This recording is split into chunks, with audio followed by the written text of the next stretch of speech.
the Lord. Thank you, Jesus. Heavenly Father, we praise you, we adore you, we love you, we glorify you. Jesus, we praise you, we adore you, we love you, we glorify you. Thank you, Holy Spirit. We praise you, we adore you, we love you, we glorify you, Holy Spirit. This is the day the Lord has made. Let us rejoice and be glad in it. Thank you, Lord Jesus, for this brand new day. Thank you, Lord Jesus, for the gift of life. Thank you, Lord Jesus, for your love, tender mercy, and for your favor, Lord Jesus. Thank you, Lord Jesus, that we are gathered together today in the presence of you, Lord Jesus. How precious is, Lord Jesus. Thank you, Lord Jesus, for choosing this time, this hour, this day for your presence, Lord Jesus, with us. It's so very precious, Lord Jesus. Thank you, Lord Jesus. Lord Jesus, your word says in Hebrews 6:13 and 14, for when God made a promise to Abraham, because he could swear by no one greater, he swore by himself, saying, surely blessing I will bless you, and multiplying I will multiply you. Yes, Lord Jesus, your word clearly says, surely blessing I will bless you, and multiplying I will multiply you. The Lord is telling each one of us today, if only we believe this promise, this promise belongs to us, my brothers and sisters. Our Lord Jesus is telling everyone this morning, you are a blessing. Wherever you go, whichever workplace are in, whichever country you are in, you are a blessing. You shall be a blessing to your family. You shall be a blessing to your company. You shall be a blessing to your church, and you shall be a blessing to your country, because whatsoever your hand does, it shall be blessed. Psalms 90:17. The favor of the Lord our God rest upon us. Prosper the work of your hands. Yes, prosper the work of your hand. God has placed this blessing on you. Thank you, Lord Jesus. Your word says in Proverbs 10:7, the memory of the righteous is blessed. Yes, the blessing is on the head of righteous. You are the righteous one. Wherever you go, blessing shall follow you. Whatever you do, it shall increase and multiply because of you. Your company will do well because of you. Your family will be blessed because of you. The people around you, whoever comes in contact with you, shall be blessed, just like Lot was blessed because he was with Abraham. Whoever is with you shall be blessed because of the connection with the seed of Abraham.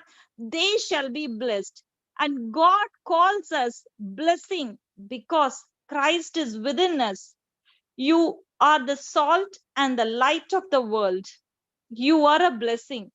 You are a righteous, just as your father Abraham, because you are righteous. A righteous man shall fall 7 times, but he shall rise up every time. You shall always rise to power. You shall always rise to prosperity. You shall always rise to success, and you shall always rise to abundance and favor. Thank you, Lord Jesus. You shall always rise to all the blessing because you are the seed of Abraham. Thank you, Lord Jesus, for this abundant blessing. Thank you, Holy Spirit. Thank you, Lord Jesus. Thank you, Holy Spirit, for taking complete control for this morning. Thank you, Holy Spirit, for opening our eyes, opening our ears, and opening our hearts to listen to your voice. And thank you, Holy Spirit, for teaching us this morning with the testimonies and with through Brother Johnson's teaching. Thank you, Holy Spirit, for everything you have done in our life. And this morning you have prepared breakfast, yeah, yummy breakfast with your simple and easy understanding that you're going to give us, Lord Jesus. Thank you, Holy Spirit. Thank you for everything, Holy Spirit. In Jesus' precious name we pray. Amen and amen and amen. Amen. Amen. Amen. Amen. Praise God. Thank you, Jesus. Amazing. Praise God. Thank you, Jesus. Praise God. Welcome once again to the breakfast table with Jesus. We will start off this morning with testimonies. If anyone would want to testify what the Lord has done for you, please unmute yourself. Thank you, Jesus.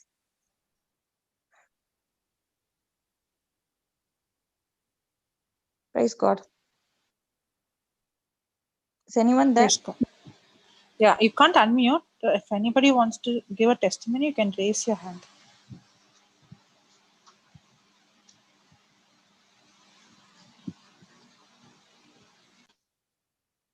Praise God.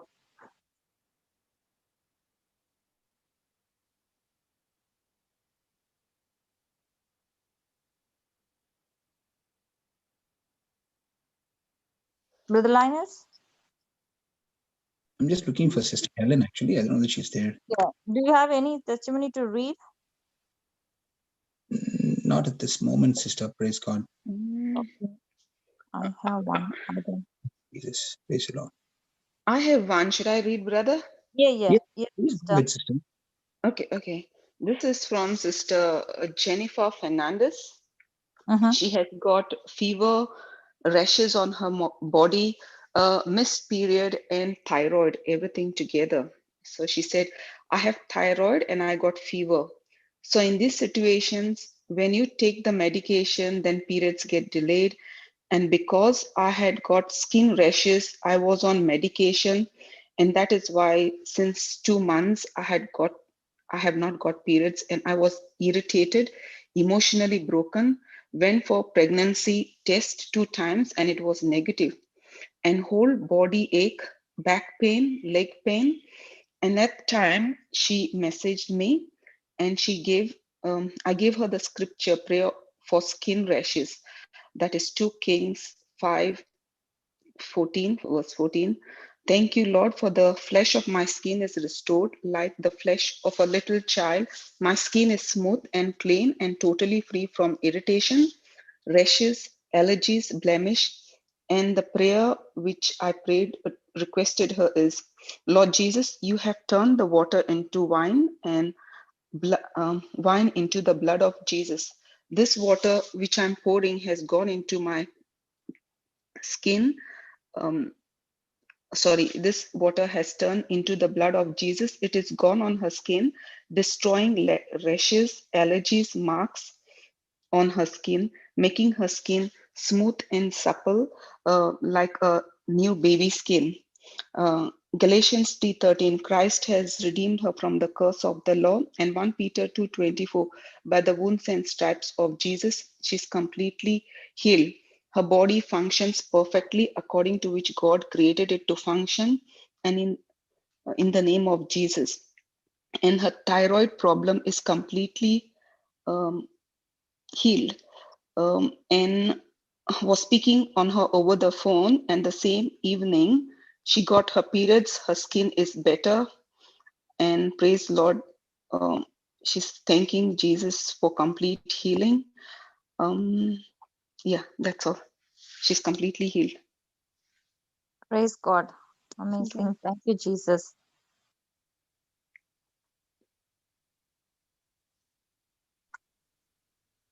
Amen. Praise God. Thank you, Jesus. It was amazing. Yes. Sister I Delina. have a small one written a testimony, small one. Shall I read? Yes. Brother, can you hear me, sister? Yeah, I can hear you. Very clear. Okay. This is Pramila from Dubai. 3 days back, while I was in my office, I got up from my chair and I was surprised that my earring screw is fallen on my chair. The front button was missing. I did not know when it fell, and I was searching the office wherever I went and under my chair too. I also went to my car and searched on the car seat but found nothing. Then from car parking to the path of my office, I searched but could not find it. I made a prayer and had heard a testimony from Sarja lady who found car key by reciting Luke 8:17. At that time, I did not remember the verse. I found Mark chapter 4, verse 22, for there is nothing hidden except to be disclosed, nor is anything secret except to come to light. I confessed this a few times, and in the evening, the Holy Spirit told me, look there.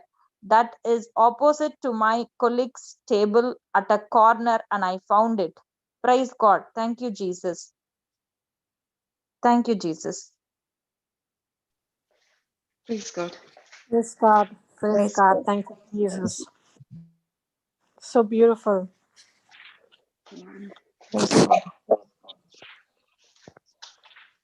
Is anyone there to testify the Lord? If it is a small testimony also, please come forward.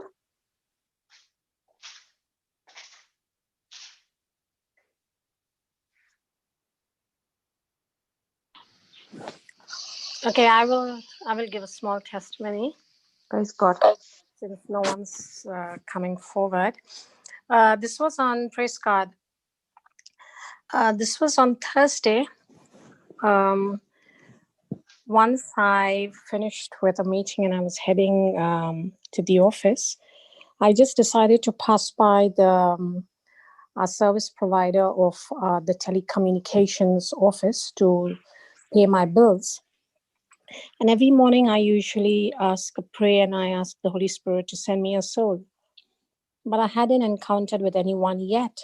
So I passed by their main office, and while I got into the place, I paid my bills, and excuse me, I wanted to make some more inquiries because I seen some charges which I couldn't identify it. So they asked me to take a token, and the person who was giving me the token was an Egyptian person. So I was wondering whether I should speak with him about the Lord, but immediately he asked somebody else to attend to me, and who was Filipino. And so he came and he said, yes, how can I help you? And then I told him what I wanted to see in my bills, and I just needed to know what were those charges. And I felt an implication in my heart that he's the person I should speak to. So he said, okay, fine, we would not be able to pull out the bills because this facility is no more available in the office. You will have to call the head office directly, and I can call the number for you.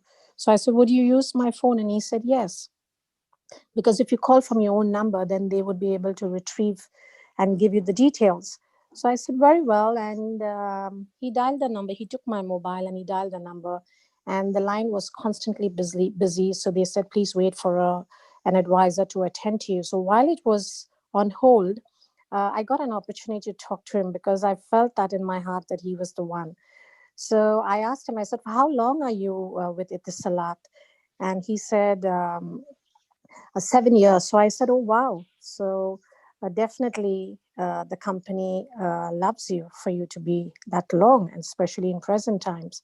So he smiled.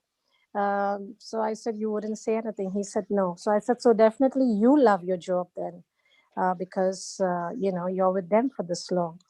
So he had a little strange look on his face, but he didn't say anything, and he had a half smile.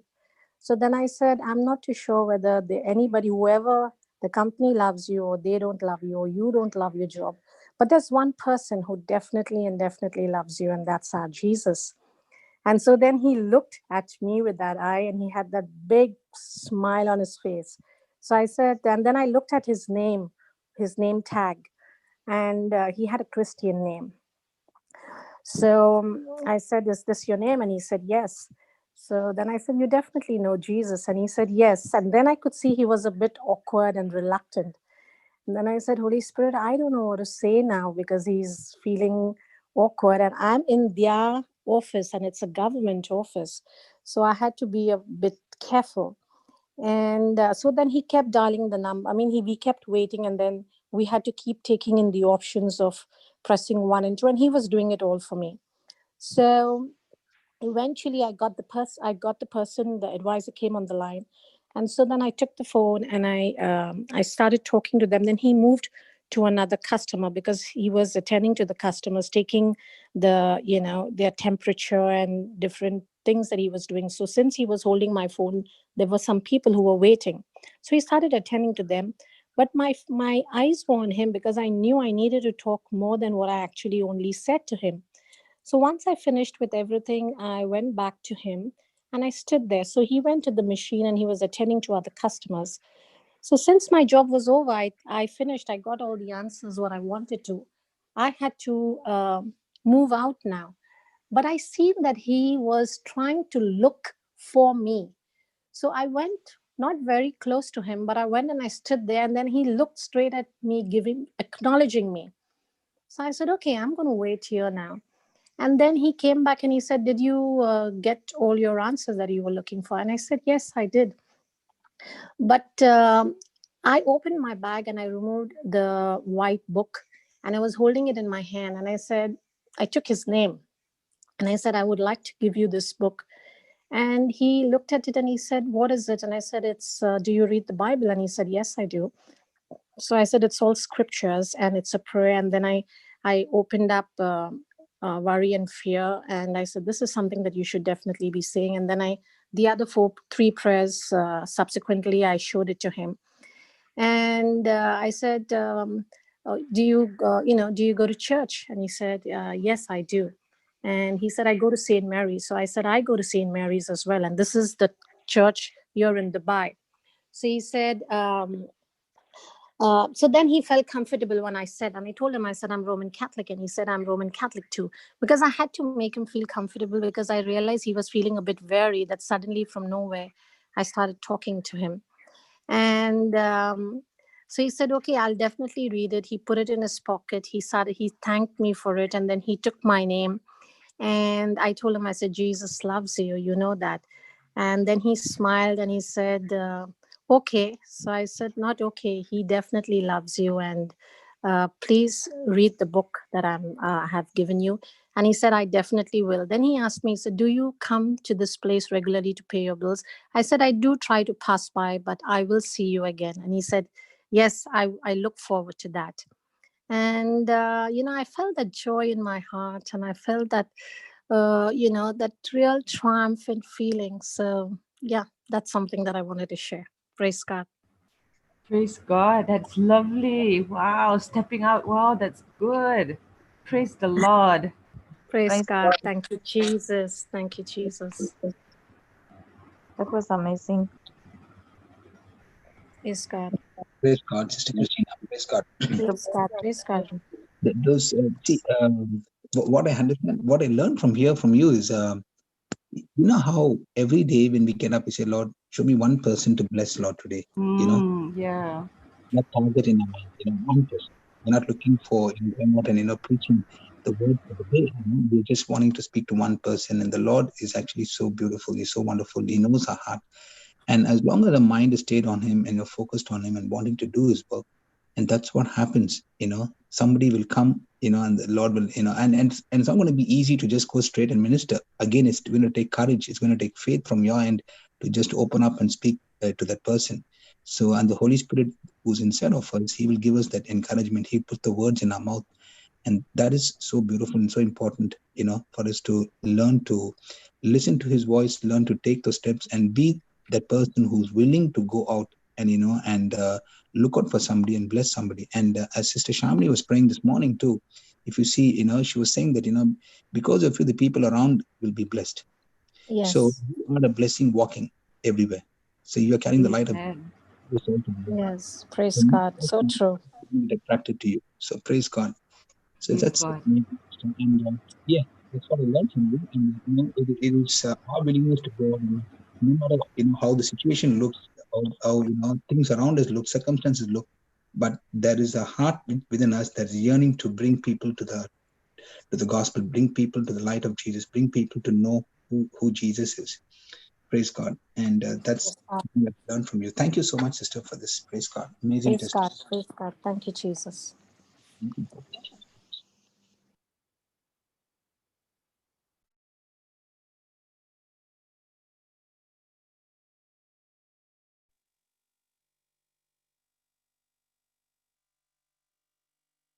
Sister Grace is there? Sister Grace?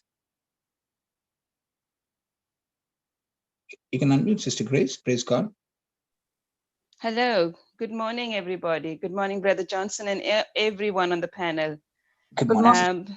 Good morning. Good morning. Now, I spoke last week, about the selling of my properties. And Brother Johnson said to me, you'll come within a week to give a testimony. And here I am. Mine is a very small testimony, but I thought I know I have to mention it. Praise God, praise Holy Spirit. This week we had 3 auctions. All 3 auctions the 3 auctions were 2 for 2 apartments to be sold and 1 for a home. Now, both the apartments, we had absolutely, actually for all 3 properties, we have absolutely no interested buyers. The first one, the first apartment, we had absolutely no buyer whatsoever. And I didn't think about that. I kept praying with my usual prayer and in a calling the unseen and not what I see. And my calling was, God, the Lord has blessed the purchase of its supernatural blessing and favor. The angels have found the buyer, and the buyer is coming forward. Now, we had this property on the market since July this year. And, we never used to get any inquiries because the vendor was very high on price, very stubborn vendor. We never had them, but I never saw all that. All my focus was that Lord has blessed that one particular buyer. Out of the blue, just out of nowhere, this person comes in to view the property on Tuesday night. He and his wife came in. They absolutely loved the property. And here I was selling them all the benefits of the property, telling them, about how good it was, where it was, location. And I was just talking to them all, and the wife was not listening to what I was saying. All she said is, where is the contract? Where do I sign? I want to put an offer. And I could not believe it. It's like at that time, I just looked at her, and lucky the mask we have to put. All I said was, thank you, Holy Spirit, praise you, Jesus. Now, the next morning when I called them, which was the Wednesday morning, I called them. The guy said to me, my finance is not ready. I might have problem. And I said to you, no, you tell me your issues and I'll put you on through a broker. And the broker said, oh, Grace, it could be a bit delayed. I said, and again, I went into my tongues and I said, Jesus, there's nothing wrong. I said, yesterday it was so easy when the lady came out of the blue offering the offering to put an offer. That is not coincident. That is what it's come from heaven. All good things come from heaven. And I pray to the Holy Spirit. I said, finance won't stop me. This is just an evil word, a temptation which is coming. The devil is again putting his barrier upon this sale. It cannot happen because it is meant to happen. And that's why this person has come to the apartment and they've made an offer. It's meant to happen. So of course I went, I started saying Luke 4:18, the Spirit of the Lord is upon the vendor, upon the purchaser, upon me. The favors of God are upon me. My Jesus himself has anointed me, is filled the purchaser, he's filled me with his love, and is filled the purchaser with supernatural blessing, all his finances through. Now on Friday, the deal went through. We had an offer, and the property got sold. Okay. Now the reason for my testimony is Brother Johnson had said to me, you speak to your boss. My boss is a Chinese boss. You speak to your boss about Jesus, whether he believes Jesus. Now my boss was with me and he saw me doing all the deals and he just saying, I don't know how you do it. Again, he said to me, and I kept quiet. I didn't say anything. We finished the deal at 9:30 on Friday night. So that one property got sold. And yesterday morning for the other property, we were waiting for the auction. And he said to me, you know what happened last night? I couldn't believe it. And I said to him, I said, Ming, I said, what happened yesterday was you have to believe this, because this is a miracle sale. You know, for since July, we never had a buyer. This is just a miracle sale. And he says, yes, I believe that. And I said, and all of a sudden, Brother Johnson had said to me, ask him one question. Do you believe in Jesus? And I said to him, I said, Ming, do you believe in Jesus? And he said, yes, I believe in Jesus. I said, that's what it is. We have got 2 auctions now. Believe in Jesus, and these will be sold as well. Okay. And he said, yes, Grace, yes, I believe in that, he said to me. Okay. Now we had 2 auctions yesterday morning. One auction, the property didn't sell, but doesn't matter. That will sell, I think, in the next couple of days. But the next one, which was, we still didn't have a solid buyer, we sold that for 90,000 over what the vendor expected. And after the sale was through, when we finished signing everything, Ming sat down and he said to the vendor, he said, do you know we have to thank 2 people for this sale to go through? And he said, one, we thank you as a vendor because you have cooperated with everything we told you, and you worked with us. And the next thing we have to thank is God. And I just looked at him and I said, I just nearly fell from my chair, because he said the next thing we have to say is thank you to God. So that's my testimony. Praise God. Praise Wow. God. Praise God. Sister Grace. Yes, Go because ahead, Sister Cassandra. obedience of the word of God. You obeyed whatever the word said. You followed the instruction, and you didn't take the worries of this No, world. I don't worry at all whatsoever at the moment. Nothing. I just say Luke 4:18, Luke 4:19. But my God supplies all my need. Ephesians 3:20. That's all. That's I keep saying these all the time.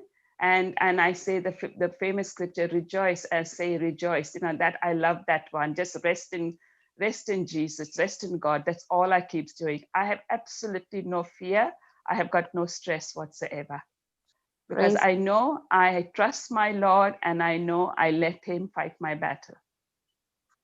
Amen. thank you, Jesus. Praise God. Thank you, Great. Jesus. Yes, So thank you. fantastic to see the confidence in you, Sister Grace. Amen. Yes. What Thank did you. she say? Ephesians, what she said, sister? Ephesians Ephesians 3:20. 3:20. 20. Okay. Amen. Amen. Amen. Praise God. So, Grace, Praise Hello, God. Brother Johnson. Yes. does the kingdom of God operate on seed faith? Yes. So, when you speak the seed faith, did your Chinese boss accept Christ? He said, yes, I accept Jesus. He said, when I said, do you believe in Jesus? He said, yes. And he agreed with me. That was a miracle sale, because we had absolutely nobody for that sale, And he said, and I said, this is just, it's not a fluke. It is not coincidence. It's just a miracle sale, because I believe in my Jesus, and he knows it. And then I asked him the question you asked me to ask, and the biggest and the best reward for me was when he said we have to thank 2 people. One is you as the vendor, and one is God. And I nearly fell off my chair when he said that. The whole atmosphere in the office is going to change. Yes. God is doing something new that you have not experienced in your lifetime. Grace. Thank you, Brother Johnson. Grace, you're going to see things move into your life in a supernatural way because you have changed your faith from facts to truths. And as you do it every day, you will come and share your testimonies. And the more testimonies you share, the more the glory of God is manifested. Praise God. Thank you so much for coming and telling us a testimony. Thank you, Brother Johnson. Thank you so much. It's all about following the instructions.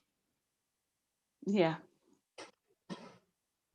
And the instructions are not difficult when you believe. I used to normally stress at auctions. I was a bundle of nerves. And yesterday, even my other director asked me, you think the properties will sell? I said, yes, but you don't have buyers. Buyers will come. The property is going to sell. That's all. And he tells me, I like your confidence. I said, yes, the properties are selling, because I knew that, God provides. Can you tell me He only again gives good sight. Yeah. what was the conversation, please?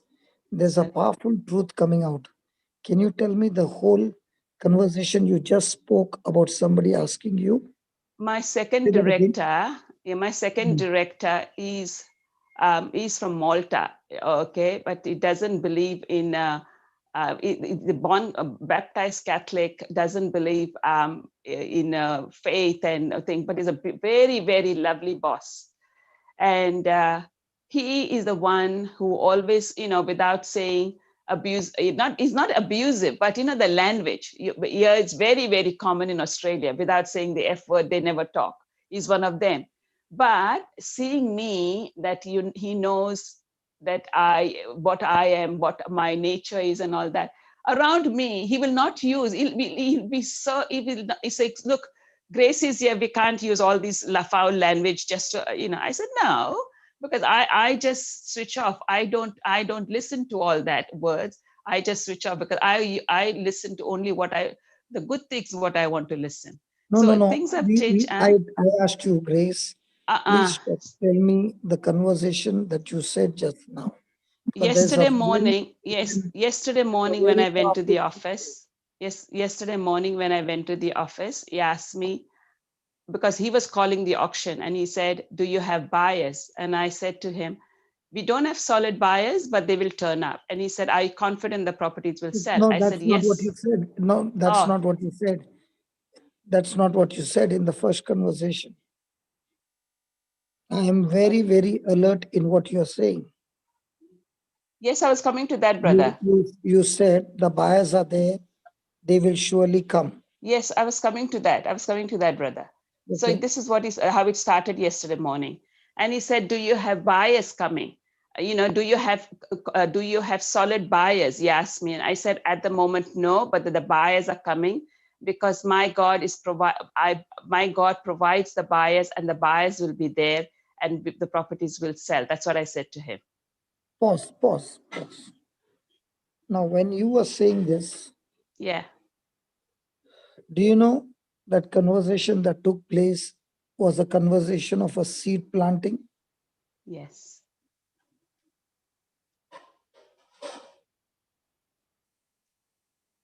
Yes, because I knew already that the property would sell. So when he was having a conversation with you, yeah, and you spoke those words, yes, those words are called a seed planting. Yes. So when you are planting a seed from the kingdom of God, many a times God begins a conversation with you using somebody's mouth. And at that time, you exercise your faith and you confess your faith. So the moment you confessed your faith, that confession of your faith is a seed. And when God sees your seed faith, he releases the harvest that is in his mind. Yes. I repeat again. When somebody comes and starts a conversation with you, do you have buyers? And you're saying, yes. My God provides them and they are on the way. And they are solid buyers. You planted the seed faith. The moment God sees your seed faith, he releases the harvest that is on his mind. But if you don't release the seed faith, even though he has a harvest on his mind, he cannot release without a seed. Yeah, correct. Do you understand what we are talking here? Yes, yes, I understand. Yes. So there are many a times people have conversation and we think that this is the person who is talking to me. But actually speaking, God might be asking a question to you, and God might be talking to you about a seed. That's why the Bible says, let there be no corrupt communication, but the communication that will bring grace to the hearer. So when you opened your mouth and said, yes, God is providing the clients and they are on the way, and we are having solid buyers, Yeah. you planted the seed Yeah. and God released the harvest, Yeah. and the harvest arrived. What did not happen from the month of June. Yeah. So from now on, are you going to be extremely vigilant when there is a communication with somebody regarding business? Yes, definitely. I've been like that ever since I've known the truth. I've known the word. Yes. Yeah. So I now, don't let fear touch me. No okay. negative touching me. Now remember, when a conversation is taking place, you might see a person,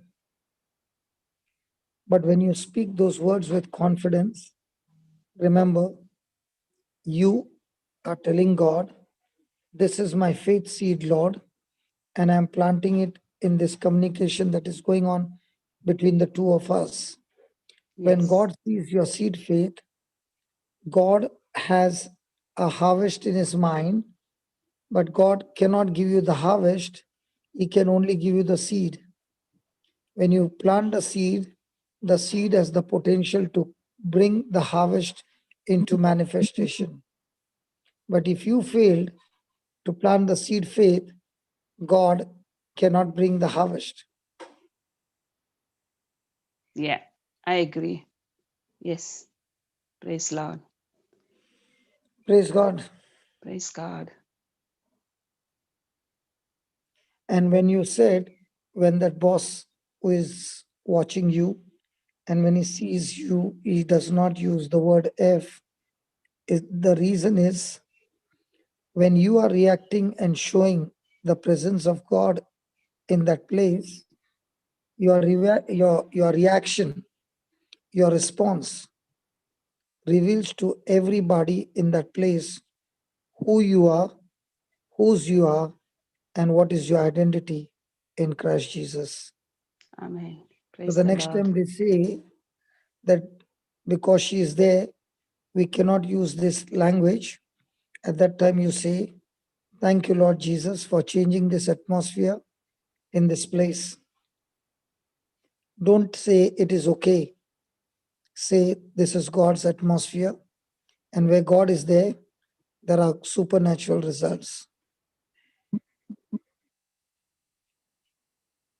Yeah.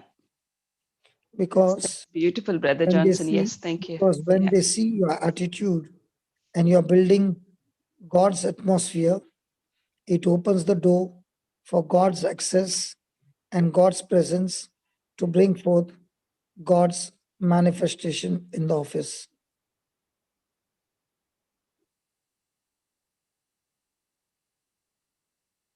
You know what you're doing, Grace? If you Yeah. practice this over and over again, Yeah. and when he says that, the next time you say, I appreciate that what you just said, because it makes the atmosphere holy. Mm. And when you say that, you're glorifying God and you are creating a seed what money cannot buy. Through Brother Johnson. Yeah.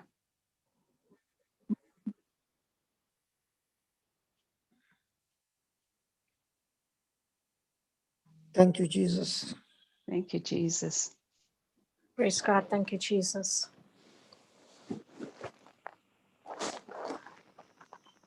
Thank you, Grace. Thank you, Brother Johnson. Praise God. So you're coming back this time with different testimony. And the testimony will be this. The next time the boss who uses the alphabet F, he will say these words again, and you say, I appreciate what you just did for me, because it builds up an atmosphere of God's creative power, and we will see a supernatural breakthrough from God, because wherever God's presence is, the glory of God always is manifested. Yeah. Yes, I will Grace, do can that. you do Yeah. that? Yes, definitely. So we come back with the new testimony. Yeah. You know, when you honor and respect that atmosphere, and when they see the way you honor and respect that atmosphere, you will surely reap the harvest right in their presence. And that's what David's brother saw in David. When David walked inside, even though he was not invited by his father or his brothers, when Samuel came to the house, but the moment David entered in, the atmosphere at home changed, and God said, this is the man. And Samuel anointed him to be the king. In the same way, the atmosphere you create is the access that you get to the palace.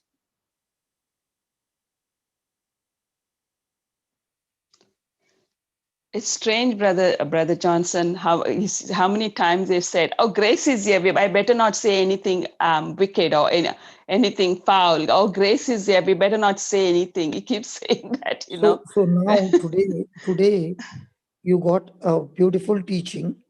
Yeah. Okay. I want you to go and practice that in the office. Yeah. And come back with what testimony God has given. Yeah. Because that atmosphere of God's grace and God's presence will bring forth the manifestation that they will recognize and say, this is an access to the palace. Yeah. Praise God. Because when you have access to the palace, the deals are not common. They are extremely uncommon. Yeah. That is why when Florida goes to office, even a boss is amazed, because when others can do only 50 crores, she is finished with 750 crores. Praise God. Yeah.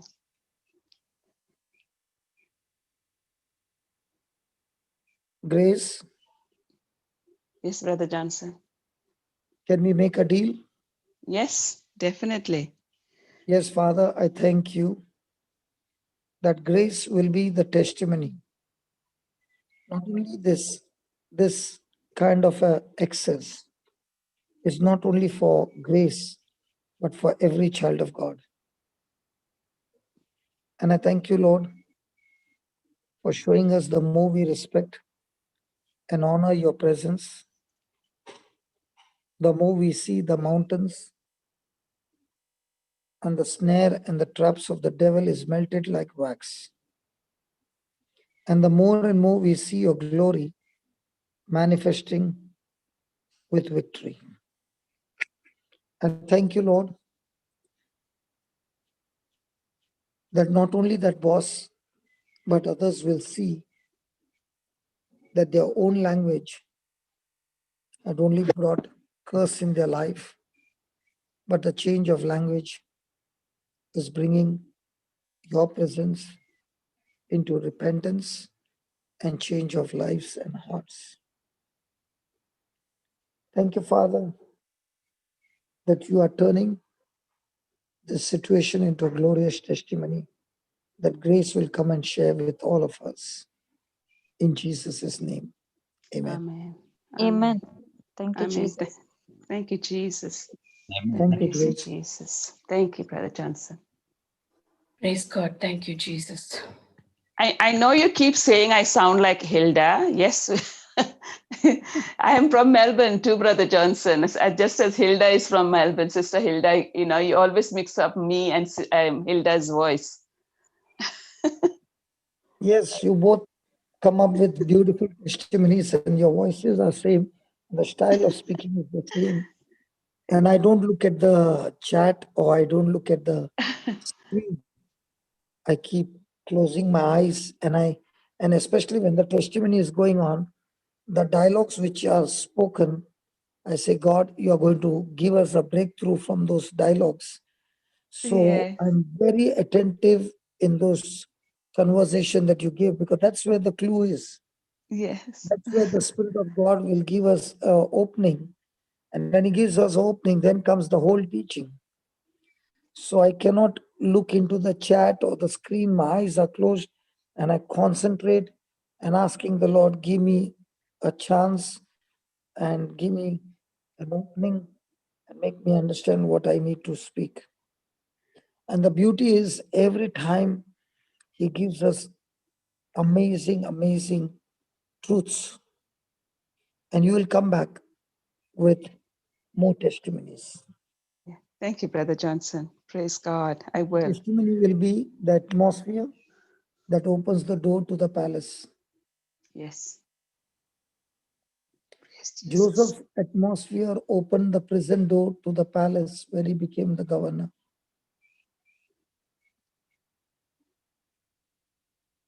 Your atmosphere of love is opening the door of the palace where your assignment is accomplished, your purpose is accomplished. Yes.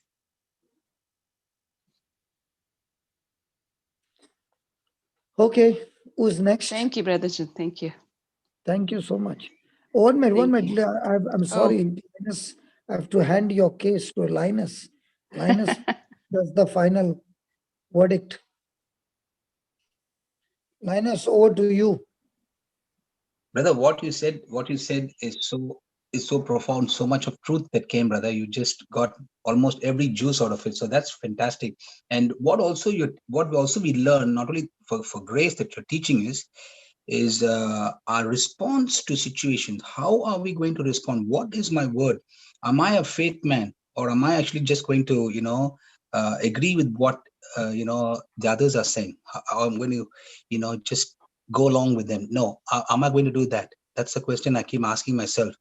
And from the conversation that we had, what Grace had with her boss, and how you actually brought out the truths there.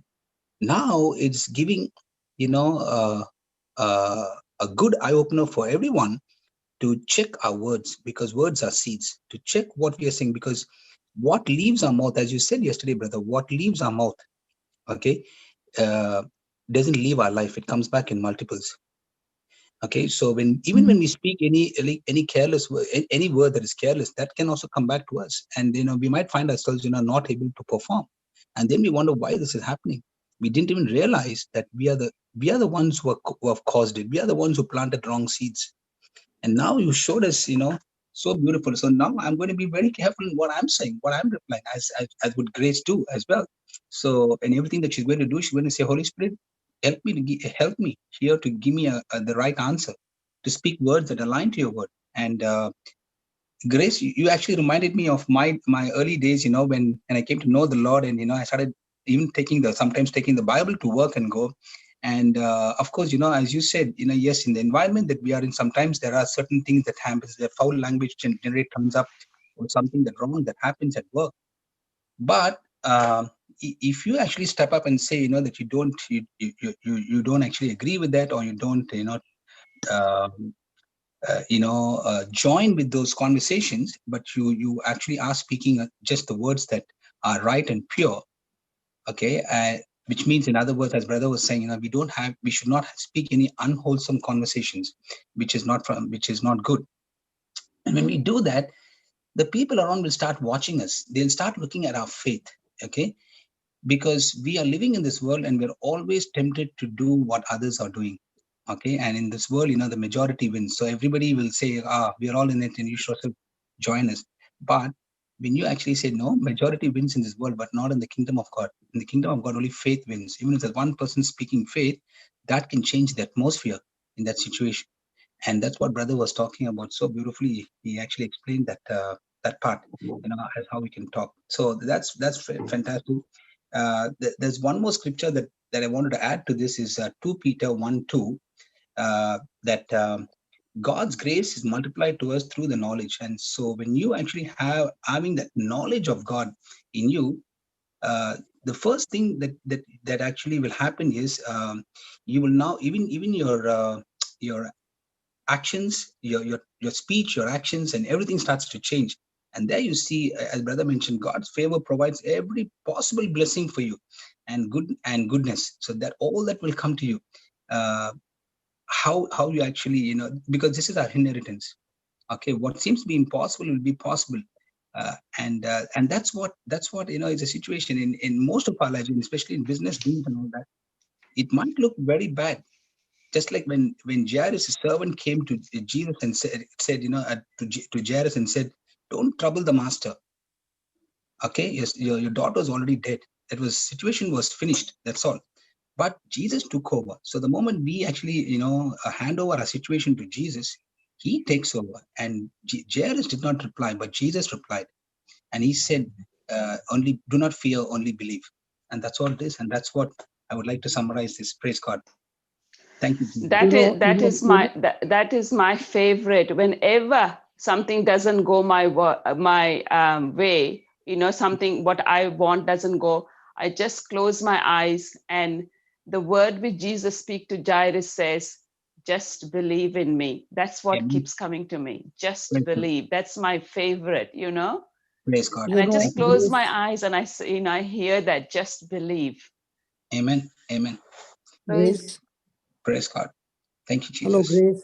Are yes, you there, Brother Grace? Johnson. Yes, I'm here. Yeah.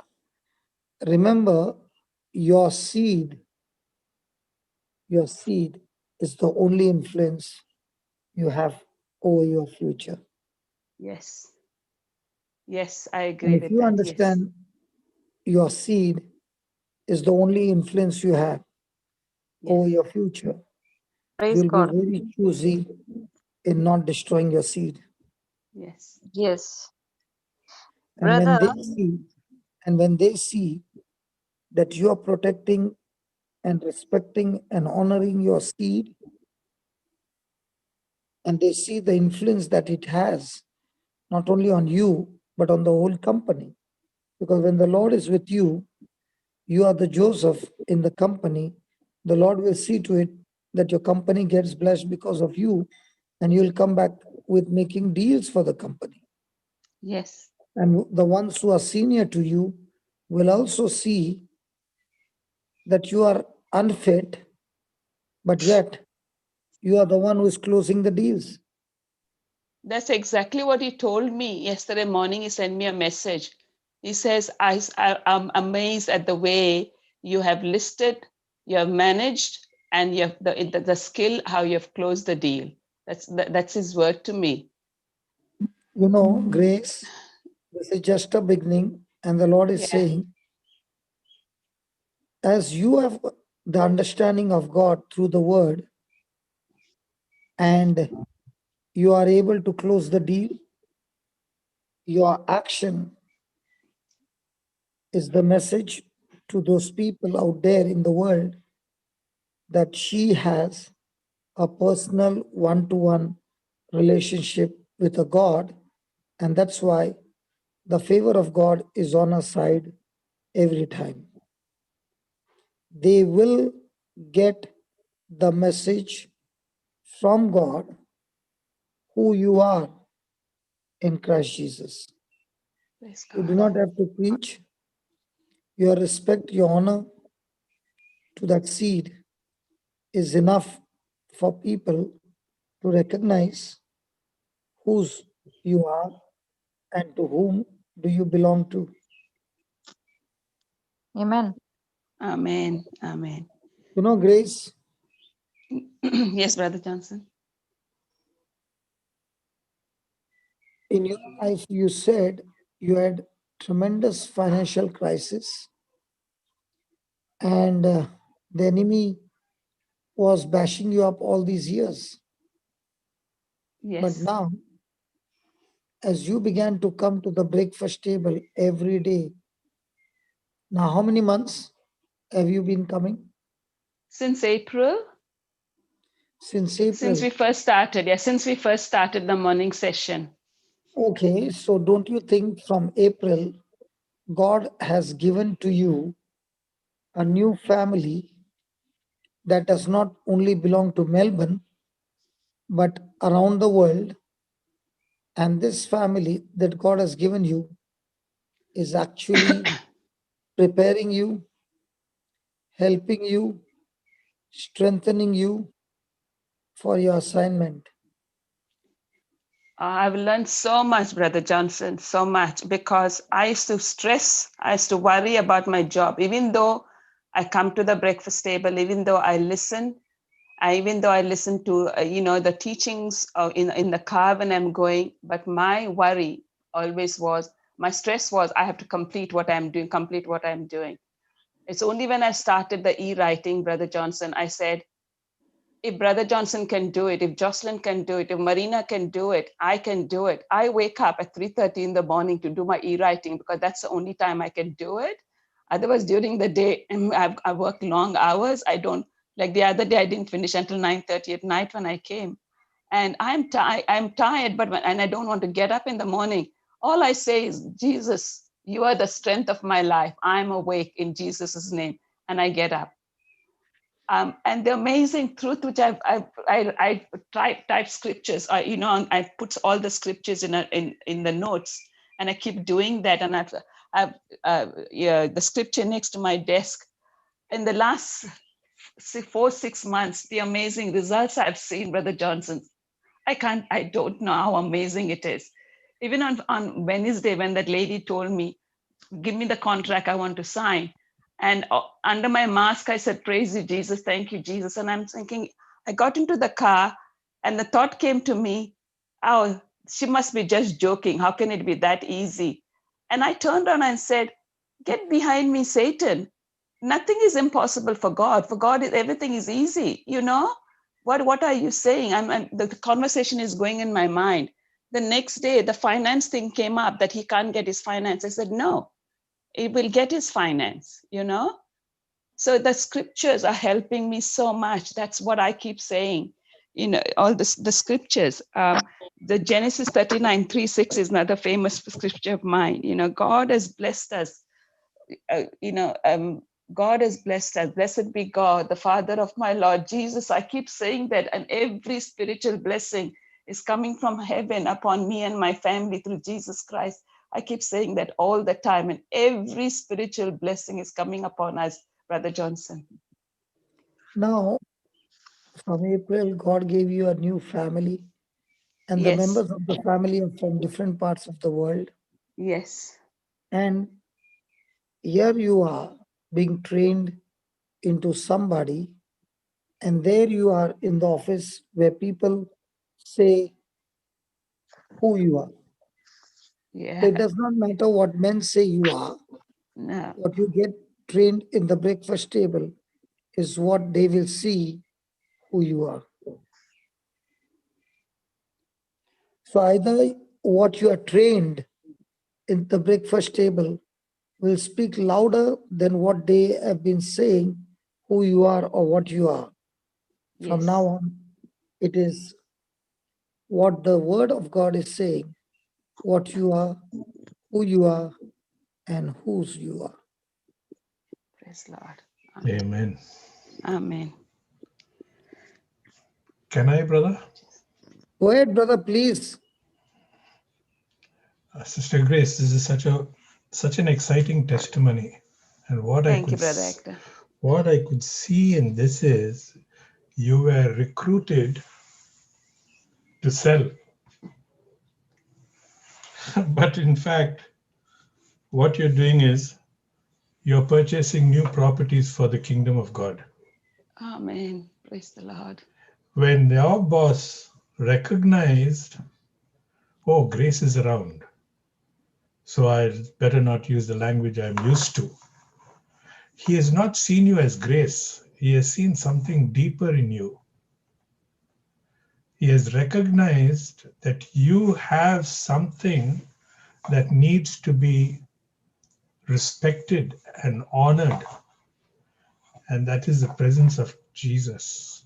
Praise God. Amen. Because that's what you're reflecting there. And as brother so correctly, so beautifully prophesied, you will change that office and you'll acquire, now you'll start acquiring properties for the kingdom of God in the persons of your bosses and your colleagues in that office. Amen. And that is not far from now. That's what I could see in this beautiful testimony. And the support and the beautiful understanding brother has put into this testimony, it has not only blessed you, it has blessed all of us who are listening. Thank you. Amen. Praise God. Praise God. Praise God. Praise God. The joy I'm feeling when I'm listening to all this, I can't believe it. I can believe it. Praise God, Jesus. Thank you. Thank you, Jesus. Thank you. I love you, Jesus. Get that dialogue out of you, please. Yes, I love you, Jesus. Oh, I'm listening to the divine exchange of Sister Jocelyn. Oh, it's fantastic the way she's preaching it. I'm listening to part 2. You know, how she's gone. Oh, it's so beautiful. If everyone can listen to that, the way Jocelyn with passion, with what passion Jocelyn explains it. You know, I'm understanding it. You know, it's so beautiful. Praise God. Praise God. So we can expect supernatural things happening from you, Grace. Praise God. Thank you. Thank now you. You can give them. Now you can give them the divine exchange at your work. Yes. And praise God. And you know what? Because in the past, Grace, you know, as you just mentioned, also in the past, you were always worried, you know, wondering what's happening, the fear and everything. Now, Linus, you know me, Linus. How many times I've asked you to pray for me? Yes, and you know, Satan's biggest ploy or his thing is to come and, you know, tell you, look, remember what happened in the past, remember how you're waiting, you know, like that. You just want to remind you, but you know, now you're a different person and you're a different, you're totally different now, because now you're walking. When you're walking, no more you who are walking, but it's the presence of God that is in you that is walking. Jesus himself is walking with you. Now you should expect, I'm saying no more, you know, you should expect the supernatural. And that's what happened. That's what's going to happen. Yes. Okay, now this is going to be part of your life now. Praise God. Thank you, Jesus. Praise God. Yes. Yes. The next time your boss uses those language, all you do is you're going to pray now, and not pray, you're going to claim the Spirit of the Lord is upon him. Hunting yes, I do that. They're all eating the meat. And he has anointed him. Yes. And he'll come and ask you, what is the secret of your peace, your joy, your happiness, your success? I want it. My Chinese boss already asked me. He says, there's so much going on around you, but you are always peaceful. You're always so positive. What is in it? He asked me the other day. I said, I've got Jesus in me. I told him that. Grab the opportunity. Yes. Praise God. Praise God. And he's the same boss. Brother Johnson asked me to ask, you know, do you believe in Jesus? Which I did first thing yesterday morning before the auctions. And he confirmed it after the auction, and the property sold for 90,000 over what the vendor reserve was. And he said, we have to thank for 2 things. One is US vendors, and the second person is God. And I just looked at him, and I have no words to say. My heart was so full of joy. I came home and I told Robert, do you know what Ming said today? And he said, that's what Brother Johnson told you to say. That's what he said to me. Praise God. Praise God. Thank you, Jesus. Praise God. Amazing testimony, sister. Praise God. Thank you, Jesus. Praise God. Thank you, Jesus. Psalm chapter 5, verse 12 says, for you, O Lord, will bless the righteous with favor. So let us believe on that and, you know, continue to keep walking in that favor of the Lord. Praise God. And we will expect new and great things that the Lord has prepared for you. And something that came into my mind just now, you know, as to which I wanted to share with you. I was just thinking about it. Yes, and you know how you mentioned about that e-writing that you're doing? Yeah. Okay. Actually, when you're doing the e-writing, you are actually in the presence of God. Okay. And when you are in the presence of God, and when you come out the next day, The Bible, Yeah. I mean, the Bible, we all know that the Bible says, Yes. when you're in the presence of God, mountains melt like wax. Yeah. Yes. So Yes. praise God. Yes. So that's what's happening. So whatever's coming against you is just melting away because the presence of God is with you. So praise God. That's amazing. And Praise God. It's amazing, Linus. It's amazing. praise God. Thank Yeah. you, Jesus. Thank you, Jesus. God. Thank you, Sister Grace. That was Thank you, amazing. Shamini.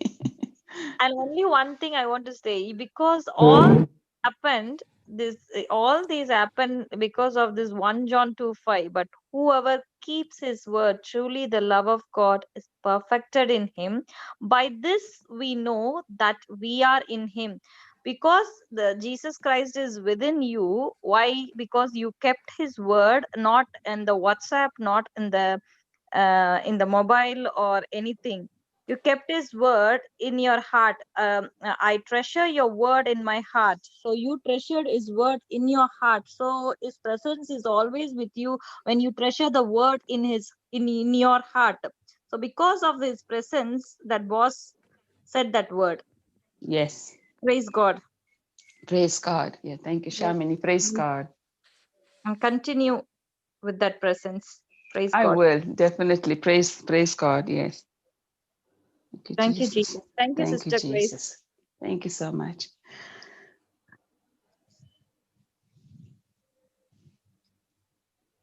Brother Praise Linus? God. Yes, praise God. So is there anybody else who would like to share something today? This is just so amazing. Praise God. Thank you, Jesus. We learned so much. Yes. Praise God. Yes, Brother Linus, Yes. can I Yes, share my yes. testimonies? Yes, Sister Helen. Praise God. Please go ahead. praise God. Good morning, everybody. Good morning, Sister Helen. Are we getting some noise? Just mute everybody, Helen. You can speak, huh? Yes. Okay, I'll start with yesterday. I went to, together with the Sister Stephanie, she took me to a place a little far off from here, and there's a strict movement order here, but yet we managed to go to this place, and there were this very old couple, and I mean the family. She was the mom was 78 years old, and dad was 87 years old. Yeah, something like that. Yeah. So what happened was the mom had a problem, which is hearing. She could not hear, and she was having hearing aid on one side. So I wanted to preach the word to her, and I was thinking, how am I supposed to preach the word when she's not able to listen to me? So I quickly just told her to remove that hearing aid on one side, which she says she really can't actually hear clearly because the hearing aid is absorbing all the noise, all kind of noise. So I told her to remove it, and I put my finger in both the ears and started rebuking the spirit of deafness and commanding it to leave her ears immediately.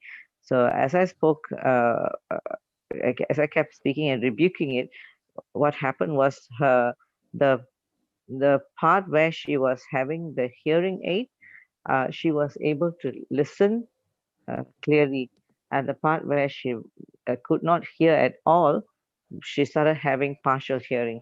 So praise God. And then the beautiful part was when I taught her how she spoke in Tamil, and I taught her how to say, I can hear in the name of Jesus, I can hear clearly.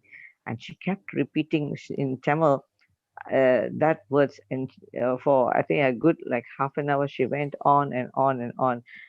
And she said, I am going to continue with it. I told her she needs to continue. She said, yes, I'm going to continue with it. I'm not going to let the deceiver deceive me. I can hear in Jesus' name. And she went on and on. Praise God for for her confidence in the word of God. These two couple, both couples are when I really admired their faith, how they place themselves always in the Word of God. And when I explained, it was not difficult for them to understand. So even her dad, in his 80s, his body, the backbone was bent, and he was walking in that situation. So then I just put my hand on the back there, and I started speaking to that vertebra to come back to its original position, and and after speaking to the bones, and the bones started stretching upward, and when he was able to stretch from a 90-degree bend, he was able to lift up to 45 degrees. So and also he had other issues. The leg was swollen and things like that. He went through a bypass, and his lungs, every area was had to be recreated for him at so we spoke for angels to come to bring all the spare parts, and the Holy Spirit to replace all the spare parts, all his brand new parts with the damaged parts. So thank you and praise you, Jesus, for being so wonderful in this old people who are able to still see that God works mightily and it doesn't matter the age. So thank you, Jesus. And then the daughter who invited us, she had also a legal case coming in through her business for her. So I gave her our scriptures on the blacksmith. So and she started writing it down, and she took down all the information, and she said I gave her the teaching, the meaning, how the blacksmith Jesus, who brings in somebody to come and speak on behalf of her. And I told her, I also shared the testimonies that we had where people used these scriptures and found the same favor happening to them.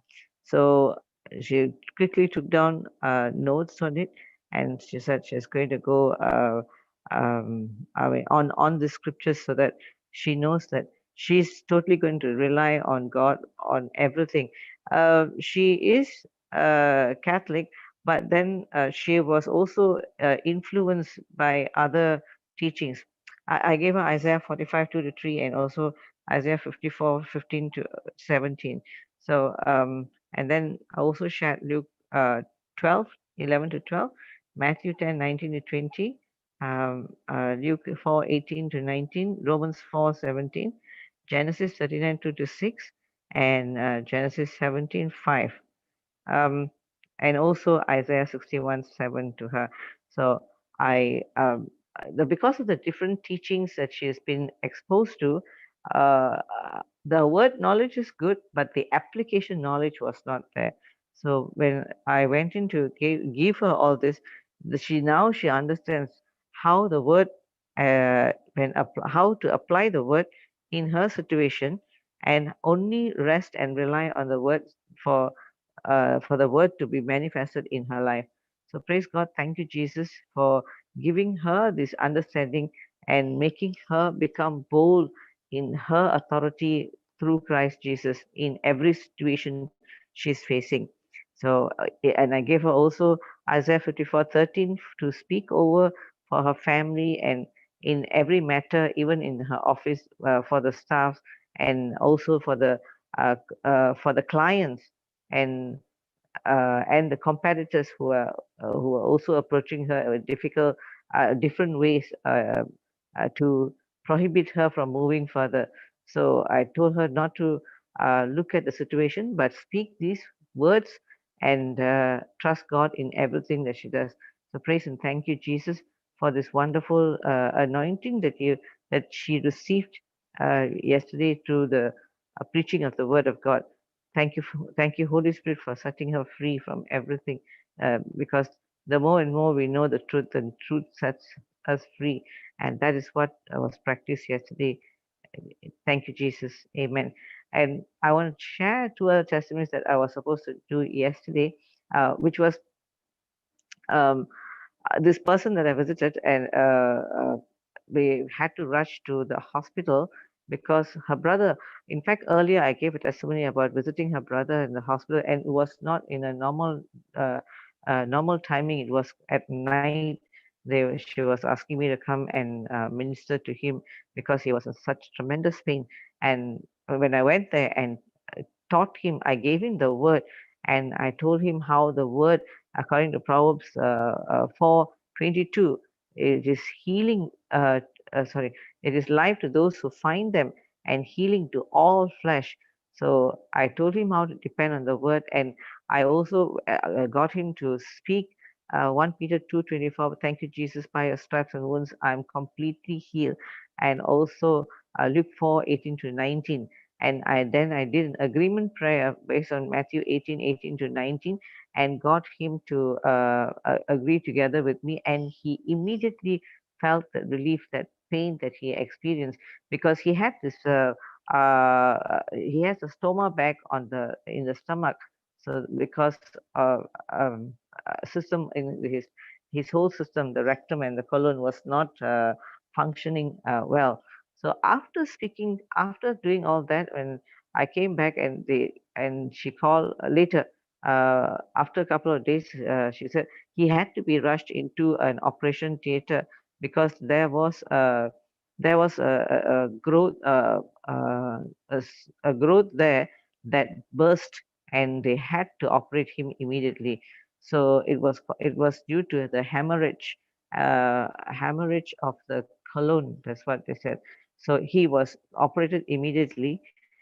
And yesterday, day before yesterday, when I went to the hospital to see him, he said when he spoke the words together with me, he felt the relief. And he said now after the operation, the pain have all come back. So I got him to speak again to the pain, what to do, where to go, and directed his mind not to be focused on the word, on the pain, but to be focused on the word, because I told him, according to 1 Peter 2:24, Jesus has already healed you. So now we just hold on to what he has done, and not allow the deceiver to come and deceive, saying, asking us to look at the circumstance. So immediately he felt the relief. And the best part was the doctors were coming on their rounds, and when they saw me laying my hand on him and praying, even they waited for me to finish and then they came to minister to him. But I told him, I said, listen, you are already completely healed. I told him, I said, your machines are not on, otherwise you can see the vital progress immediately, because he told me, he said he feels so good. And I said, okay, I will see you back at home one of these days. We'll all agree together, and that you are already discharged, and back home be able to walk. You're walking and talking, and everything is normal in you. And this stoma bag, they're going to remove it because your system is now working back to its. We've already spoken for the whole abdominal system to go back to its rotate and go back to its original position, so that he's now had his brand new parts, and every part has gone back to its original position. So praise and thank God for that wonderful blessing upon this person, and his recovery immediately, when he said he's able to he was light and good, and he's able to get up. So thank you, Jesus. And another person is my the weekly a visit to this person who was suffering of dementia. What happened this time was, this time around, this was so beautiful, because she normally, when I'm speaking the word, most of the time she will listen for a while, and then she goes into a deep sleep. And I still continue, because I know the spirit is still listening. But this time around, she did not sleep. Maybe she probably slept for half a minute, but it was not there to bring her into deep sleep. Nothing. She was listening to me attentively, and she was nodding her head and saying, nodding her head to whatever I'm saying. So, and I kept on also speaking that she is now able to, she's walking, she's talking, and she's eating in the name of Jesus. So we went on that for about half an hour, and then again I went on God is good all the time, all the time. God is good. Another half an hour. And she was alert and awake all through the session. And then I kept reminding her of who she is in Jesus Christ. And amazingly, she wanted, she wanted to get up and walk. So I gave her a hand to lift her up. And remember last time she also was able to lift up, but that was like 20%. This time around, she was able to move herself and lift herself up to about 60% of what she was, something that she was not able to do, she was able to do this time. So praise God and thank you, Jesus. Also, the atmosphere in that house is also changing, because from a position of unbelief, only she is listening to the word, her husband is listening to the word, but is also being influenced in the worldly way. But the children are not into knowing that God can do this great, He's already done the healing.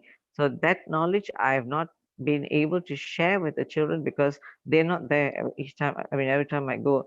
So, but the helpers have changed their mindset, and they are seeing a lot of improvement. And her husband is, he is also seeing that each time I go, there is a progress that is taking place in her. So praise and thank God, because I know what the Lord is doing. It's like you can see that every root cause is taken care of, and that whole, not just this person is going to come out of everything, but the whole family is going to be set free. So that is what I keep speaking each time I go, that this family is set free from their knowledge of the world to the knowledge, into the knowledge of God. Thank you. And I praise and thank God that each time I go, there is tremendous improvement in this person. And uh, praise God for that. Thank you, Jesus. Thank you, Jesus, for being so awesome even in this condition she's in, and helping her to move from her mindset. I told her about how the more she's going to keep quiet, the more that means that the deceiver is telling that he is now above situation. So I told her, I said that you have to open your mouth and speak. The condition around her whole facial expression is changing. Even her, we're speaking for the mouth to be loosened and every word to come out immediately. So I told the helper again, please keep her on the word, so that her mind is always thinking about this only. So I also helped to record and get them to listen to the record, get her to listen to the recording of that she can talk, she can walk, and she can eat in the name of Jesus. And praise God for that. I thank you, Jesus, for your mighty works in her. And I know the reason that process is the process taken, because the change is not only for her but for the whole family. So praise God and thank you, Jesus, for being so awesome in her and in the whole family. Thank you, Father. Thank you, Jesus. This is my testimony. Amen.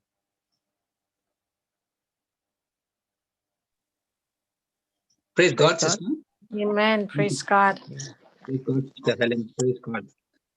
Thank you so much for very powerful testimonies where you've been sharing the word of God. And we can see in all these situations, as the word of God, declares that, in Hebrews 4:12, that the word of God speaks about, the word is alive, it is full of power, okay, it's active, energizing, it is creative, operative, it is effective, and it is sharper than a double-edged sword. So what you've been sharing there is sharing the word of God, and that word of God is now changing the way they are thinking, and that is the key, because the word of God is not dormant. Okay, it's always able to dissect and deal with all the issues, all the situations that people are facing, And you have been emphasizing on that, making the people understand the word of God.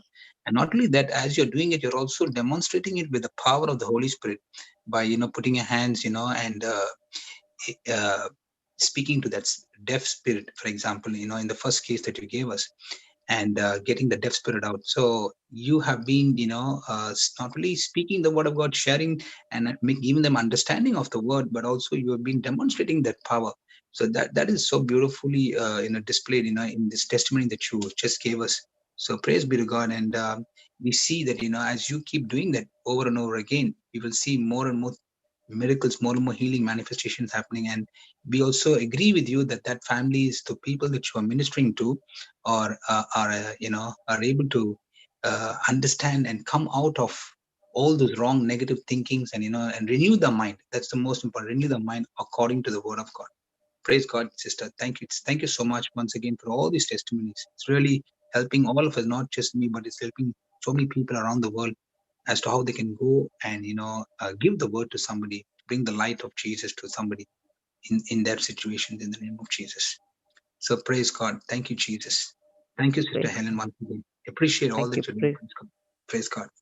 Praise God. God is good all the time. And all the time, God is good. Yes, yes. Thank you, Jesus. Thank you, Jesus. Amen, amen, amen. Amen. Praise God. So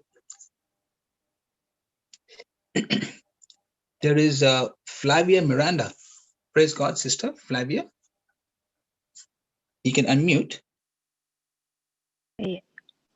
Praise God. You can hear me now? Hello? Yes, Hello? yes. Yeah, Yes, sister, loud and clear. Yeah. I want to tell one of my Filipino friend who just started a new job 3 months ago, and her boss was very irritating and treating her like a slave, and she was crying with me. I gave her 2 small prayers. One is look for 18 and 19. The favor of God is, I asked her to take everybody's name in the family, and favor of God is upon me. And another one is Roman 1:7. My boss and his family and his generation, beloved of God, called to be saints of God in the name of Jesus. These 2 prayers I told her to say before starting work, and whole day whenever she gets time. And then she said she's saying it is every day. After 3 weeks, I met her. She said, my now boss is now completely changed. They're not like before, and they're treating her well now. And this is one testimony.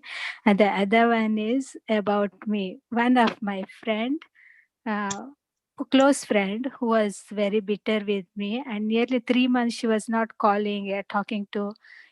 Even if I call her, she will not answer. And then even I said once, so whatever happened, it is, we are sorry, forgive. And she was not even replying to a message. And one day I heard brothers saying about forgiveness, Matthew 5:23 and 24, how we went and asked forgiveness this Father. Before going, he said a prayer. In the same way, I also prayed first and sent the message to her, saying, I want to come to your house and spend some time with you. Then she replied and allowed me to spend time with her. Now we are friends back again, and brought her back. I brought her back to the Lord, and now she is listening to JCILM Konkani. And every day she's calling to me, and we are just talking about the scriptures and whatever she learned in Konkani, the teaching. This is 2 small testimonies from me. Praise God. Sister Flavia. Go ahead, Brother John, Brother Linus. Good, Sister. Praise God. Yeah, good. 1 minute. Luke 4, 18 and 19, she said, and one more scripture she Romans 1:7, saints of God. Okay, thanks. Praise God. Thank you. You can continue. Yes. Praise God. Yeah, thank you, sister, for this 2 testimonies that you gave. And the second part of your testimony, where you had, of course, the first part itself, you can see that because of the of that person calling those things which be not as though they were, which means she already spoken according to Romans 1:7. That the boss and everybody, who's not been treating her well are like saints of God. So she's already believed that prayer, and every day she's making that prayer. She's seeing it in her vision, in her mind, that these people, the very people who are coming against her, maybe, and they've already changed. So that is so beautiful. And that is a very sometimes it becomes a very hard thing, for us to, because these are the people you're dealing with every day at work, and the more and more they give us persecution and unjust suffering, it's going to be really hard to pray for them. But when we are obedient to the word of God, and we believe and trust in the Lord, and stand and lift up that person in prayer, we will see that God supernaturally works, on your behalf, or on that person's behalf, to change the boss. And that is what we can see in this testimony. Praise God, Sister Flavia. Is that right? Yes, right. Yes. And now she's every Philippine is asking why you're listening to Indian preacher, why don't you listen to the Filipino preacher? Then she said, I'm comfortable it is, and whatever I had a problem, the problems are solved. And now she's giving everybody the same, whatever every day the Marina is sending me the declaration prayer. She sent, I'm forwarding to her, and she's forwarding to all the Filipino friends. She's very happy, and she's helping others too. Amen. And another scripture that confirms is 1 Peter 3:9. Is that right, sister? No, not 1 Peter 3:9. It's Matthew 5:23, 24. No, 1 Peter 3:9 also talks about, can we just bring up that scripture, sister? 1 Peter 3:9, just quickly. I think that scripture too talks about, when you're at work, and we're not going to actually speak anything that is not right. So if you see that scripture, 1 Peter 3:9 talks about not ending evil for evil. Okay. And one minute, I want to read it from. I just gave her 1:7. Yes, brother, it's there. Yes. So that is very similar to what that person is facing at work, and but as you that is true. Yeah. Yes, as you've explained all these things, all the scriptures to her, we can see the change that has taken place. So praise God for that. And because they had many helpers. Every 1 year they keep on changing, because they're treating everybody is like that. And this sister started only 3 months ago, and she was very sad and crying every time. And then after, now she's saying she's happy, and they are completely changed. Praise God. And the second part is you so beautifully brought out that the forgiveness part, where you took that forgiveness into action. So it's not just verbally saying you're forgiven, but when you actually came out, and when you went to your friend's house and you reconciled with your friend. So that is so beautiful, and that is something which is so profound, because you're going to face that person with all these, I don't know how many years, but I'm saying sometimes it is very hard even to face the person because of what happened. But because of the strength that you have, and because the love of Jesus now is in you, you don't see that person as an enemy, but you see that person as a friend, as a child of God. And so everything melts, and now you're loving that person just the way Jesus loves you. So praise God. And that's the reconciliation and love and reconciliation that you actually explained in your testimony so beautifully. Yes. So praise God. Thank you, Jesus. And that takes courage, isn't it, to move out, step out by faith, and go take action. Yeah, and everybody, all of her friends, we 5 of us, she's not talking to anybody. Everybody gave away. She said, if she wants to talk to us, let her talk. We will not going to talk to her anymore. We are not going to call her. But I went and said, no, it is not right. We need to go and talk to her. We need to ask her what is the reason she's not talking to us. But she's not friend with me, but others are not yet started talking to her. Praise God. Thank you, Jesus. Thank you, sister. Praise God, Flavia. Good testimony, Flavia. Yes. Praise God. Thank you, Jesus. Thank you, Sister Flavia. Praise God. Welcome. Amazing. So is there anybody else who would like to share any testimonies before we could receive a short teaching from Brother Johnson. Praise God. Thank you, Jesus.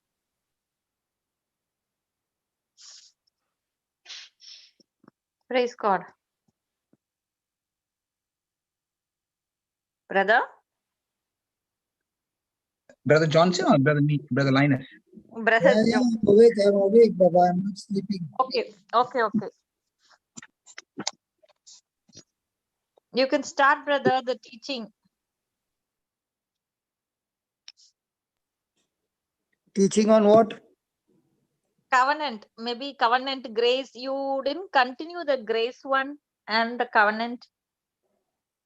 Anything, brother, anything the Holy Spirit leads you. Wow.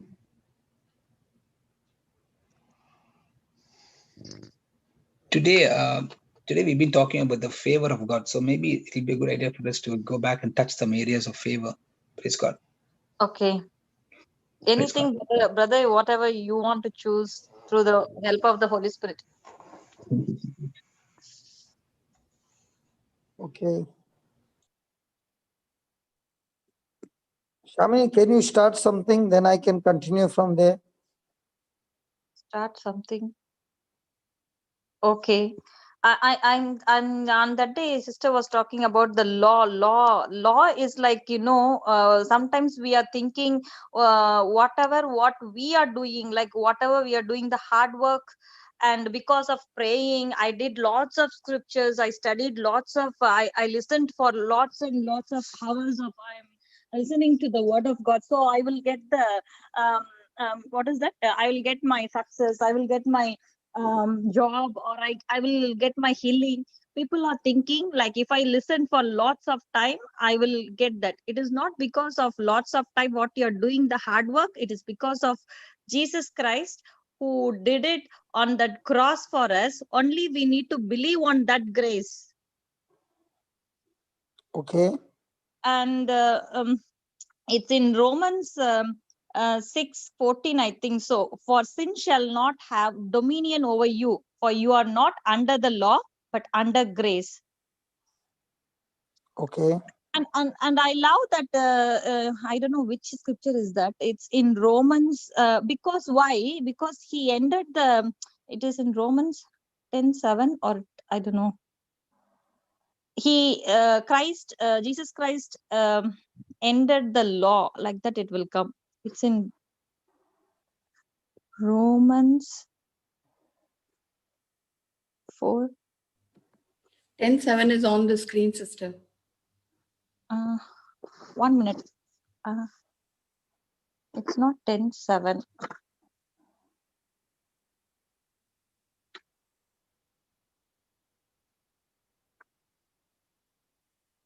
It's 10:4. 10:4. For Christ is the end of the law for righteousness to everyone that believes. Yes, only the basic thing is only we have to believe. That's the basic.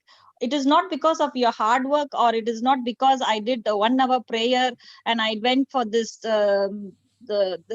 classes for 4 hours. I sat for 4 hours and I listened to this classes. Not because of that. Only it is very simple and easy. Only if I believe what he did on that cross, and because of he, and I need to know what is my identity. It is not my behavior, what I'm doing every day.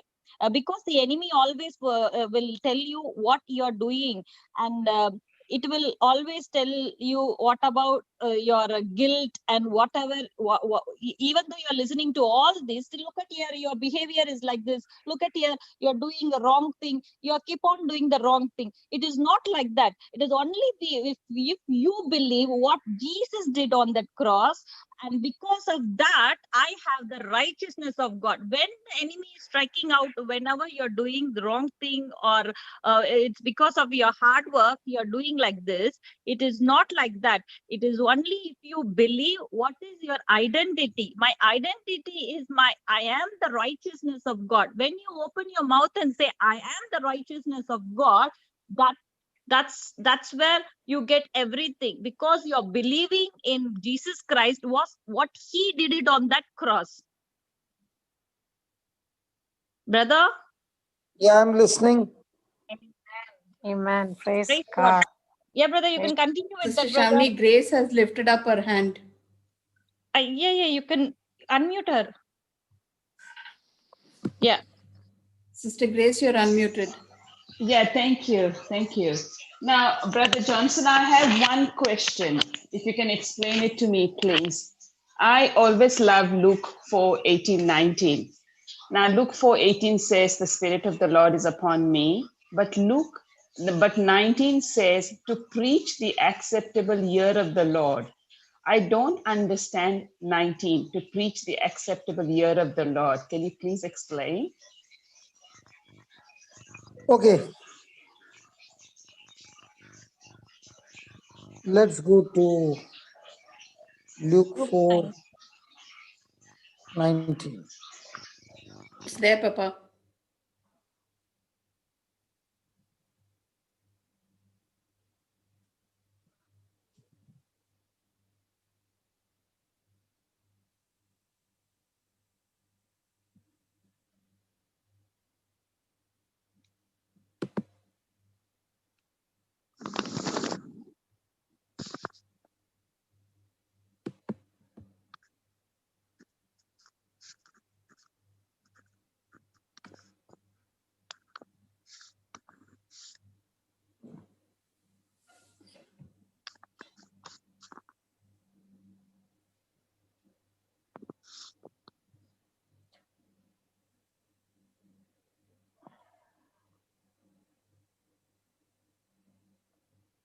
Now in Luke chapter 4,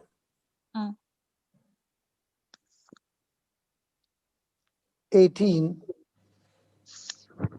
Jesus is talking about the Messiah.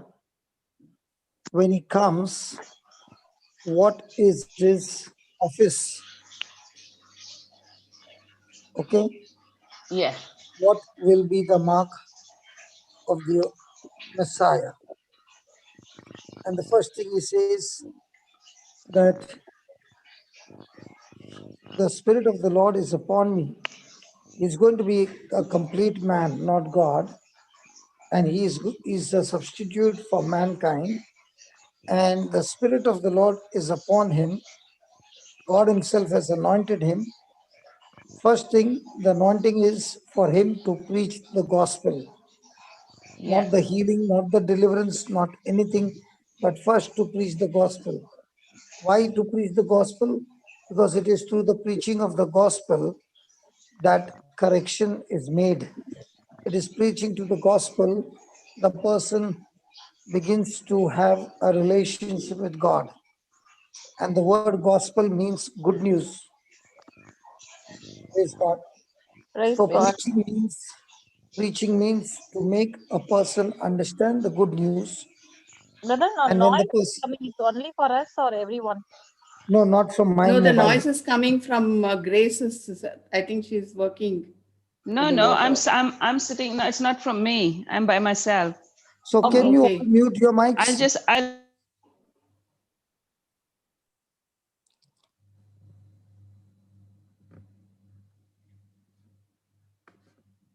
Yeah, brother, you can continue. Now it's clear. So the Messiah is going to preach the gospel, and through the preaching of the gospel, there will be conversion, there will be transformation, and there will be a package. When the anointing of the Holy Spirit comes on you, the first thing he gives you the power to preach the gospel. And when the gospel is preached, he gives you the power to heal the brokenhearted, to preach deliverance to the captives, recovery of sight to the blind, to set at liberty them that are bruised, and to preach what? And to preach what? The acceptable The year good of the news. Lord. Year of the Lord. Now, what is the acceptable year of the Lord? The acceptable year of the Lord is the Jubilee year. The Jubilee year is a year when it's going to be 50 years. And on the 50th year, whoever is a slave has to be released and given the freedom. Praise God. And because of that freedom, the slaves were never bought in the last year. Because if he's bought, within a year, he has to be set free. So when Jesus came, he came to proclaim that this is the year of Jubilee. Means we all who are bound in slavery of Satan, the Messiah has come with the good news that we are all set free from the slavery of sin, from the slavery of financial crisis, and we are totally set free. So when Christ became a substitute and a Messiah, he is here to set you free from sickness, sinfulness, helplessness, and restore you with holiness, with good health, with prosperity, with anointing, with power, with full dominion over the kingdom of darkness, over Satan, and have a deeper communion and relationship with God's family. Praise God. Praise God. Thank you, Jesus. Hallelujah. So Hallelujah. when he says the year of the Lord's favor or the acceptable year of the Lord, it means you are set free from all your slavery and you have received the freedom, and especially in your finances. Now, this acceptable year of the Lord is in the first coming of Jesus. But in the second coming of Jesus, it is not the favor of God or the financial breakthrough, but it is the vengeance of God. That means when Jesus is coming the second time, he's not coming as a Lamb of God, but is coming as a Lion of Judah. And when he comes the second time, there is no mercy, there is judgment. And that is why when Jesus read that book, he did not complete the scripture, he read it only half. Because in Isaiah 61, verse 2, you find that he declares the year of the Lord's favor and the vengeance of the Lord. So when he's coming the second time, he's no longer coming as a Lamb of God, he's coming to judge the living and the dead. So according to the scripture, there is a financial breakthrough in your life. There's a breakthrough over all kinds of slavery, and you receive your freedom. Praise God. Grace, did you get that? Praise God. Yes, Papa, yes, I did. Yes, yeah. Yeah. Shall I add something for the Jubilee year? Yeah, please. Sister, can you put Leviticus 25? Verse 8 to 13. Yeah, before that. Yes, Papa, 8 to 13. Before that, verse 4. Sorry, once again, Leviticus 25. 28. 25. 25. Verse 4. And then we will go to verse 8. Brother Johnson, in other words, you're saying we don't have to wait for the 50 years because when you believe, yeah? No, that rest was we in the have in Old Christ. Testament. Yeah. That was in the Old Testament under the law. In the New Testament, every day is a Jubilee year. Yes. Okay, Actually, understand. the Jubilee year is the 7 into 7, the end of the Sabbath. We will see that. I'll show you. Thank you, Justin. Sister, can you find... Sister, go up. Yeah. Go up. Go near the Exodus. Yeah. The third book. Exodus. Yeah, okay, Leviticus. Okay. Sorry. Just Leviticus 25. 25. Verse 4. Verse number 4. Yeah, it's there. Okay, now sister, now Yeah. the Sabbath is every seventh day. Okay, Yeah. and Yeah. every seventh Yeah. day and every seventh year. Now, but in the seventh year shall be a Sabbath of rest unto the land, a Sabbath for the Lord, that shall neither sow thy field nor prune thy vineyard.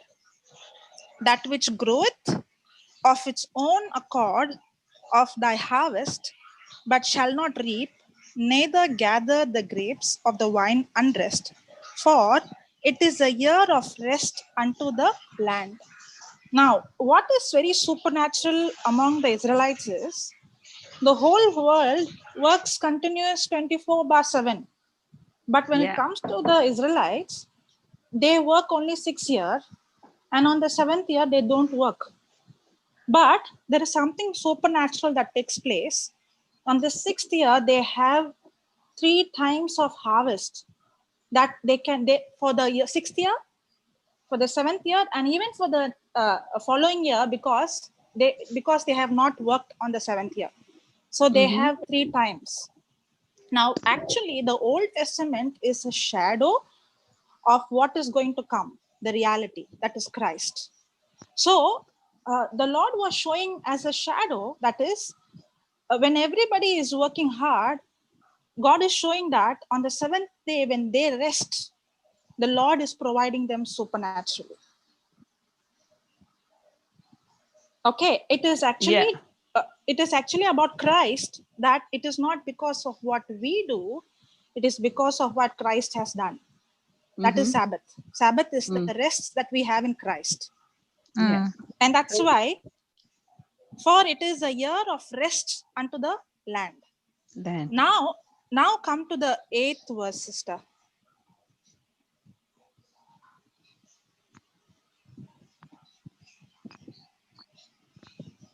Now, okay. And thou shalt number 7 Sabbath of years unto thee, 7 times 7 years. Now, 7 each, after each 7 years is Sabbath, and 7 times 7 is 49. The end of the 49 is the 50th year. That is the Jubilee, that is called the Jubilee year. And now we are in the Jubilee because of Jesus. I understand. Yeah, okay. And in the Jubilee, and thou shalt number, Papa will explain even more, I will just read. And thou shalt number 7 Sabbaths of years unto thee, 7 times 7 years, and the space of the 7 Sabbaths of the years shall be unto thee 49 years. Then shall you cause the trumpet of the Jubilee to sound on the 10th day of the 7th month. In the day of atonement shall you make the trumpet sound throughout all your land. Praise God. And you shall hallow the 50th year. Can you put that, sister? 10th. And proclaim liberty. Now, this is the liberty. The Jubilee is the year of liberty. Now, as I said, the 7th year, they're not going to do anything. Supernaturally, God is providing them. Now, on this, if you see the beginning, God rested on the 7th day. Means what? It was not that God was tired. It means everything that Adam and Eve would ever need in this planet Earth is completed by God. 7th rest means that rest denotes complete, done, finished.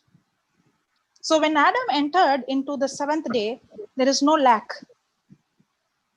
It is done, it's complete.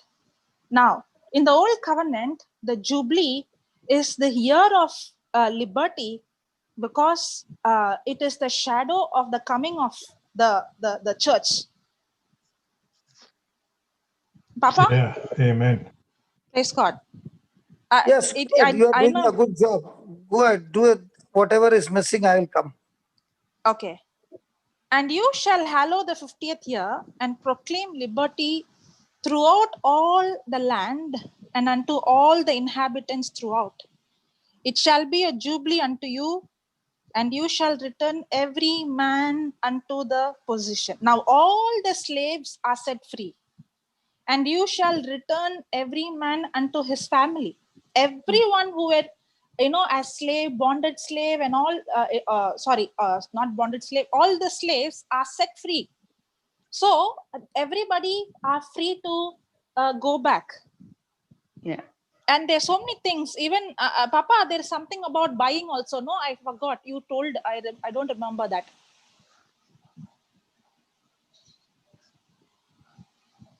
On that year, they will not Yeah. buy because they have to set the people free. So whatever the debts are there, everything will be set free. So even when they are taking anything not close to the Jubilee year, they want to make any transaction because it will all be set free. Yeah. It's not a time of acquiring, but a time of liberty. Yes. It's a time of reconciliation with God. Okay. And all those people who are under bondage will be released. Debts, liberty to debtors, acceptable year to the servants. The lands which were mortgaged will be set free and they will be returned to the owners again. So Christ came to sound the Jubilee trumpet and tell everybody it's a time of Jubilee. It's a day of salvation. Means what? We who are destined to go to hell got cancelled and heaven has opened up for us as an eternal life.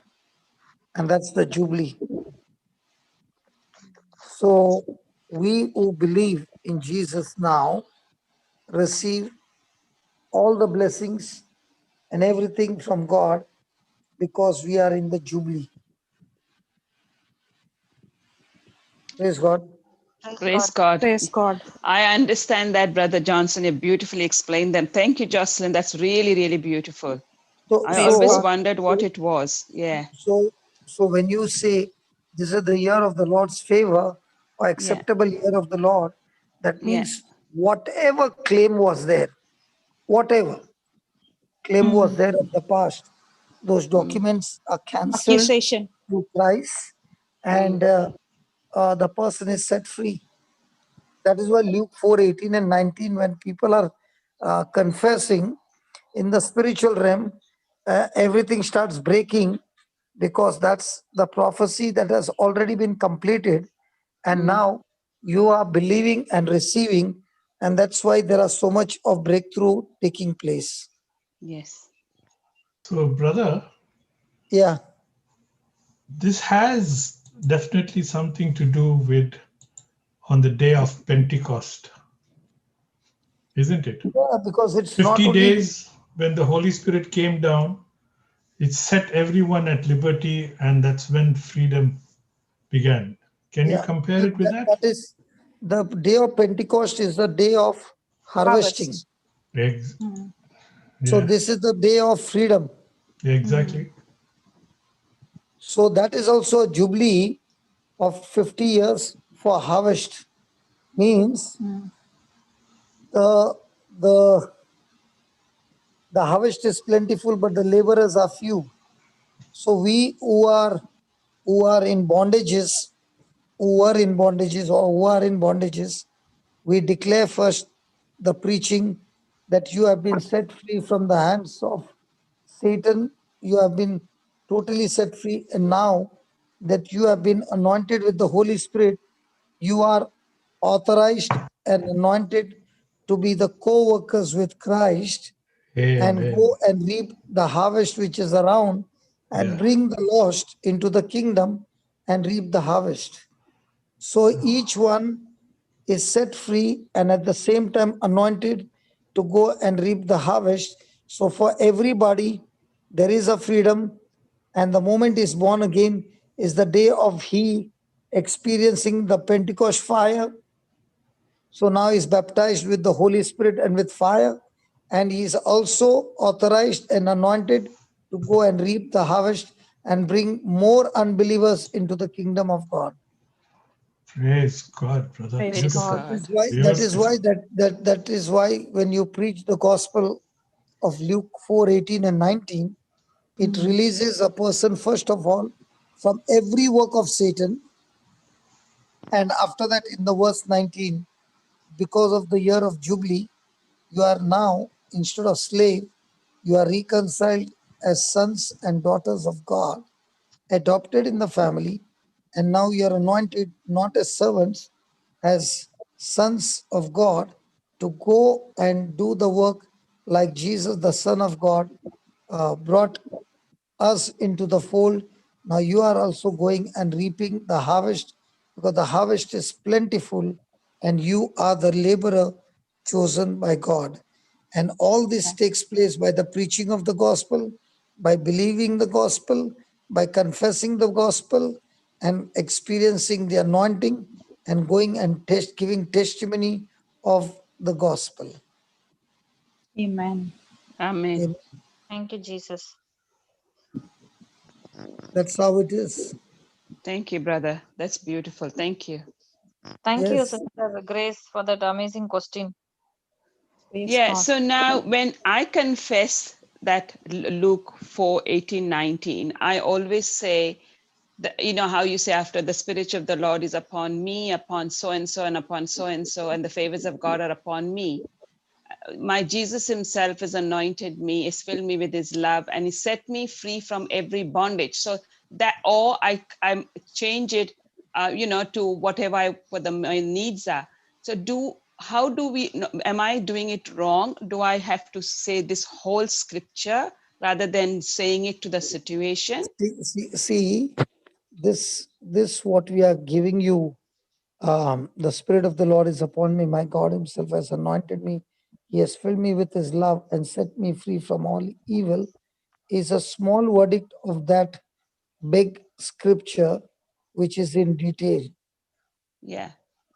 So when you're saying I've been set free from all evil, and when you're saying you're filled with his love, okay, it's still the same package. Okay. Okay. Yeah, So okay. in the beginning, when a person is new, you don't give him too many long scriptures, he goes burnt out. Yeah. So give him little, and in that little, he begins to experience more on the love and more on the freedom. So when he begins to see the manifestation in his life, that attracts him to go and learn more scriptures. But first only you give them big scriptures, then that big scripture is only spoken out of the mouth, but not understood in the heart. Then it creates another big problem.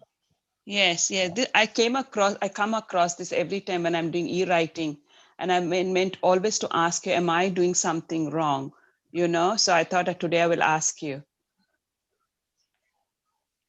Praise God. Praise God. Thank you, brother. Thank you. I can put it this way. I'm just in somebody's house, and I was looking at the glass showcase. Okay. It's full of glass, a lot of crystals.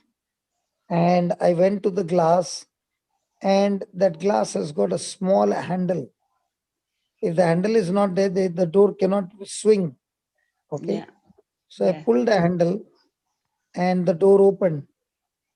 But this big door of that showcase, which is full of glass, is attached to a small inches. Hinges. Okay.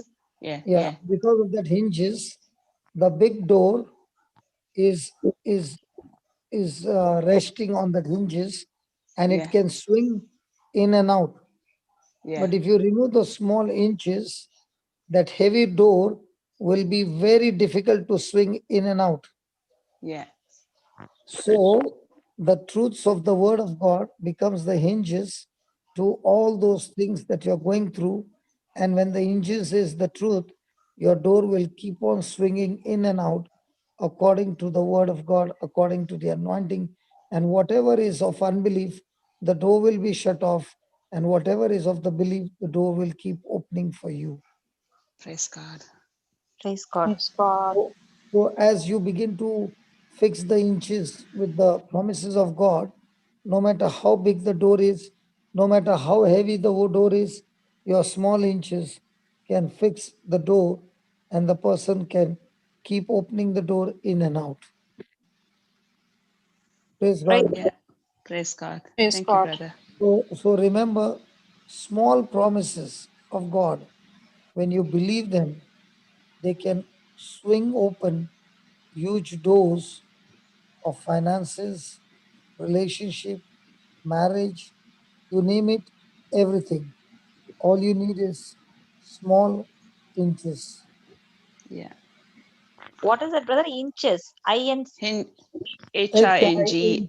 Yes. Arey Baba, in the door you don't see 3 inches where the door and the frame is attached. Hinges. Hinges. கதவுக்கு நடுவுல இருக்கும்ல திறக்கும் போது support க்கு. Kadaguna, kadaguna. She prayed. Even I don't know how to say it Kadaguna. in English. Even Papa, I learned it after learning from your preaching. I went on dictionary and I searched. Otherwise, even I did not know. In Tamil also, I did not know. Shamini will know my Tamil. Holds the Shamini, doors, the door to the. Thank Shamini, you, sister. Yeah, brother. Shamini. Yeah. Brother, Shamini's got sliding doors, brother. Oh, No Shamini, she's got wonder. sliding doors, brother. The rollers are enough, the small rollers. They will still pick up the big door and swing around the small roller balls. The Praise small God. wheels. Okay, thank you so much. That was inches. Now let me tell her in Tamil for the roller balls. Inga namanakana. Shamini. Yeah, I understand. Shamini. That is what you So said. nicely you speak Tamil, Papa. Shamini, have you seen Rajinikanth? Praise He God. will call you like a Shamini, Shamini, Shamini. Namanakata, main namaka. Papa, You your follow? Tamil is much better than our Tamil. Yes. Praise God. God, praise God. Have you understood? Understood. Yeah. Thank you, sister. Sister Jocelyn, beautifully explained. Yes, I Beautifully understood explained. because of Thank you so Praise much. God. Jocelyn. Thank you. Praise God. Praise God. Thank Your you, teacher Jesus. must be very proud of you. Now she's coming. Now she's not giving me excuses. That's why I'm happy. Praise Yes, Papa. God. She's laughing. So sweet. Praise God. Yeah, brother. So I will see Shamini also coming up with beautiful teachings. Amen. In Jesus' Amen. Amen. Praise Amen. Praise God. Amen. Amen. Not only Shamini, every student here is anointed to bring beautiful messages of God to people and make the preaching and the teaching easy for everybody to hear and get the message. Amen. Amen. Amen. Thank you, Jesus. Amen. We receive in Jesus' name. Everyone receive. This is very precious. We received, yes, in Jesus' Amen. name. Yes. Praise Amen. God. Thank you, Jesus. Thank you, Brother Johnson. Thank you, Jesus. Thank you, Jesus. Jesus. Praise God. Praise Praise God. God. Praise God. Thank So you, Jesus. today I was with the children, the children's ministry, and I was sharing with them whether they had been to Jerusalem.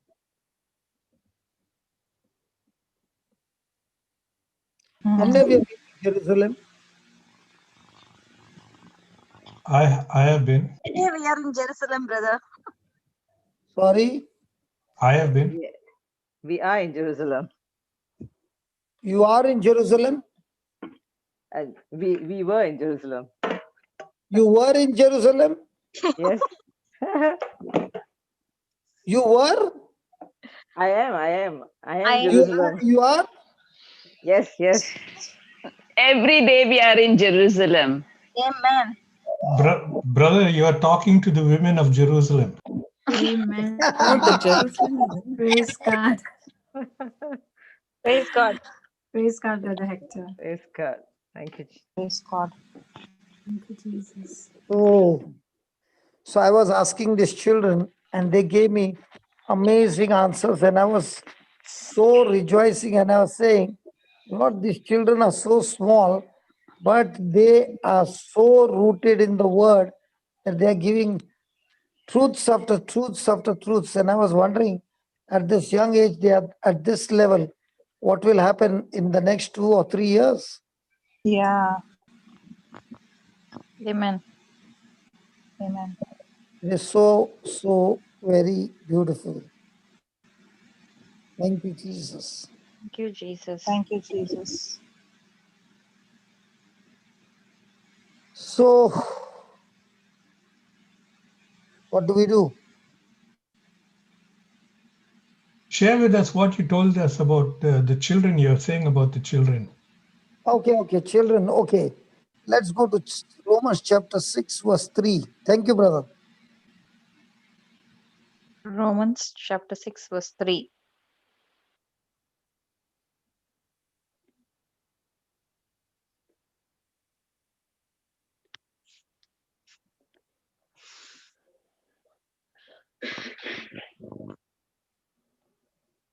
Yes, Papa, it's there. Yeah, read. Know you not that so many of us, as were baptized into Jesus Christ, were baptized into his death? So, how many Therefore, of us believe? How many of us believe that we were baptized into Christ? Now, most of the time, people remember what? Baptized into water or baptized into Christ? Water. So, into what were you baptized? Into water or Christ? Christ. Christ. So, you are not water baptized. That is symbolic, no, brother? Water and Christ. Huh? First we got you were water. baptized in water to be in Christ. Praise So, God. what is baptism then? To be. Identity to be in Christ. Shantala, Yes, Papa. what is baptism?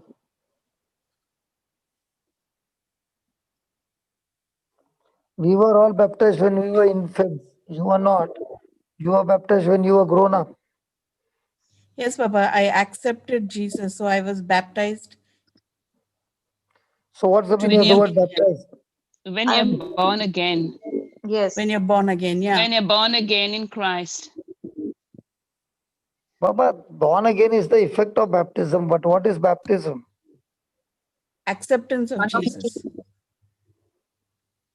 Baptism simply means to be immersed, to be grafted, to be joined together in union. So he's saying, do So, you brother, not know? Do you immersed. not know? No, do you not know 1 minute, that? Papa. I'll mute all the co-host. Yeah. Do you not know that so many of us, as were baptized into Jesus Christ, were baptized into his death? Now the question is, do you know?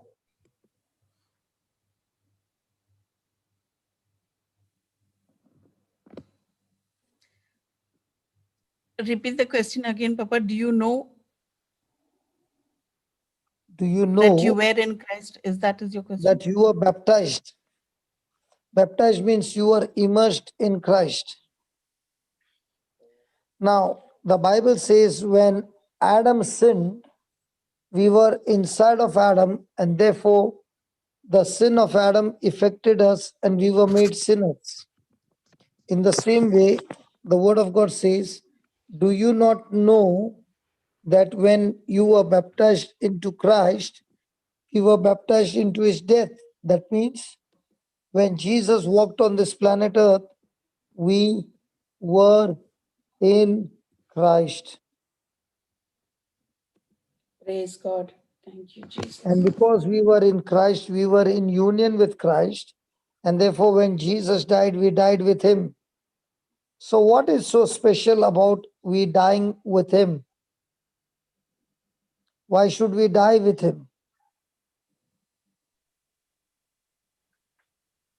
Say that question again, brother. Yeah, Papa, that like Christ, we rise up. Do you not know that you were baptized into Christ? We were baptized into his death. So the word baptism means to be grafted into, like one plant is grafted into the other, they both become one plant instead of two. So when we were baptized into Christ, and Christ died.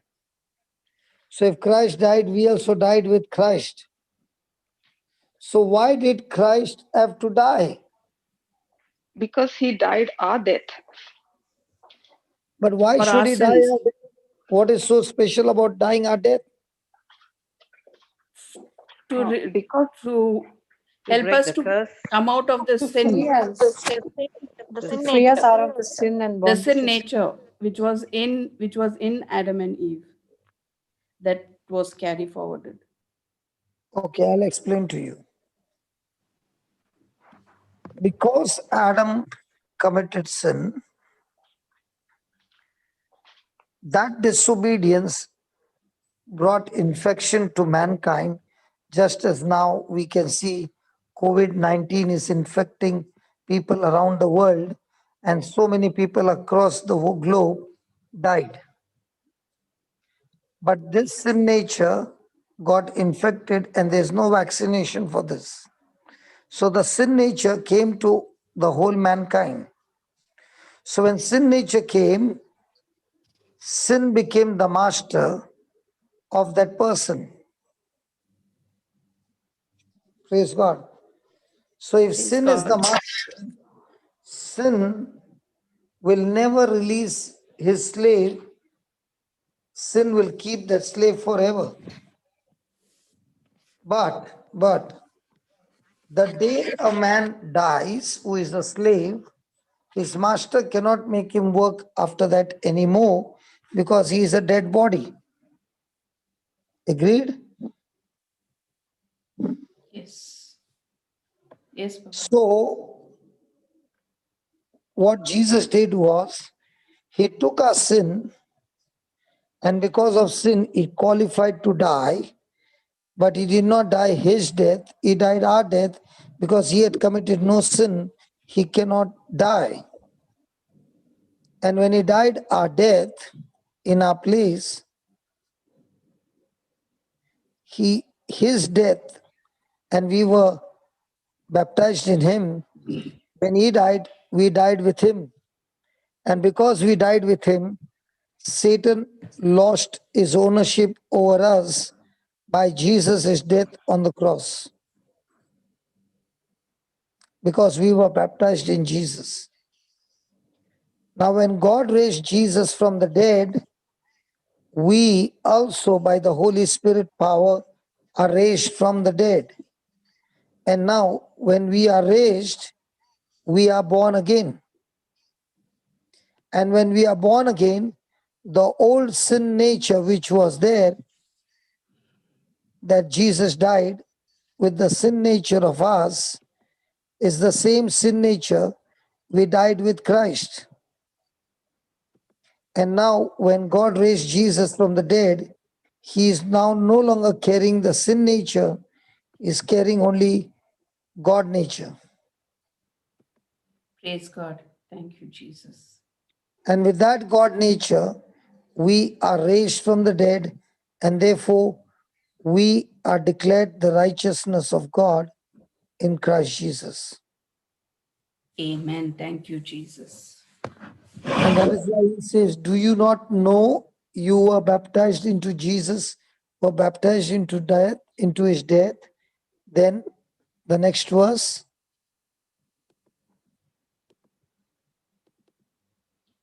Fifth verse, Papa. Sister, read Or next. fourth. Fourth verse. Fourth verse. Therefore, we are buried with him by We baptism are unto buried death. with him. How many of you know that you were buried with him in Jerusalem? Praise God. We were buried with him then. With him by baptism into death. Okay. That, like as Christ was raised up from the dead by the glory of the Father, even so we also should walk in newness of life. Amen. Amen. So just as Christ was raised, we are also raised, and we have the newness of man, means we have the new nature of Christ in us. Praise God. Thank you, Jesus. So now you are not only born again, you have the Spirit of God, you have the Word of God, and all this is the power of God. The newness. The newness. So you Brother. now you are a new creature, a new creation with a new new mind of Christ. Praise God. And with Praise all God. this new, you are able to overcome every kind of temptation or whatever it is, and you can live a victorious life. Amen. Thank you, So with this Jesus. newness of life, what happens the next line? For if we have been planted together in the likeness of his death, we shall be also in the likeness of his resurrection. Praise Amen. God. Thank you, Jesus. Praise So God. just as a dead body cannot do anything, Jesus died by faith, believing in the Father who would raise him up from the dead. And the Father did raise him up from the dead. And now we have not only the new body, but we also have the resurrection power of Christ.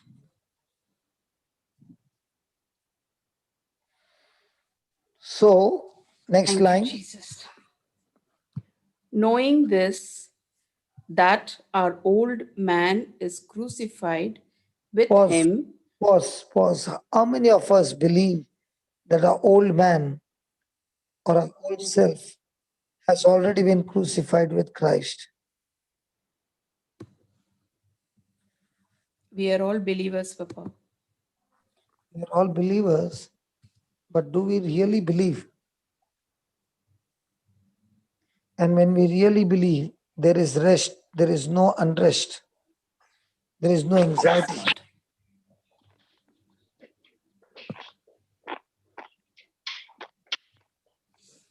Thank you, Jesus. Shall I continue, Papa? Yeah. That the body of sin might be destroyed, that henceforth we should not serve sin. So here's a formula that can stop you from serving sin. And it says, the old man is crucified with him. Now, the old man is not somebody who's old. The old man here symbolizes the man of the old nature.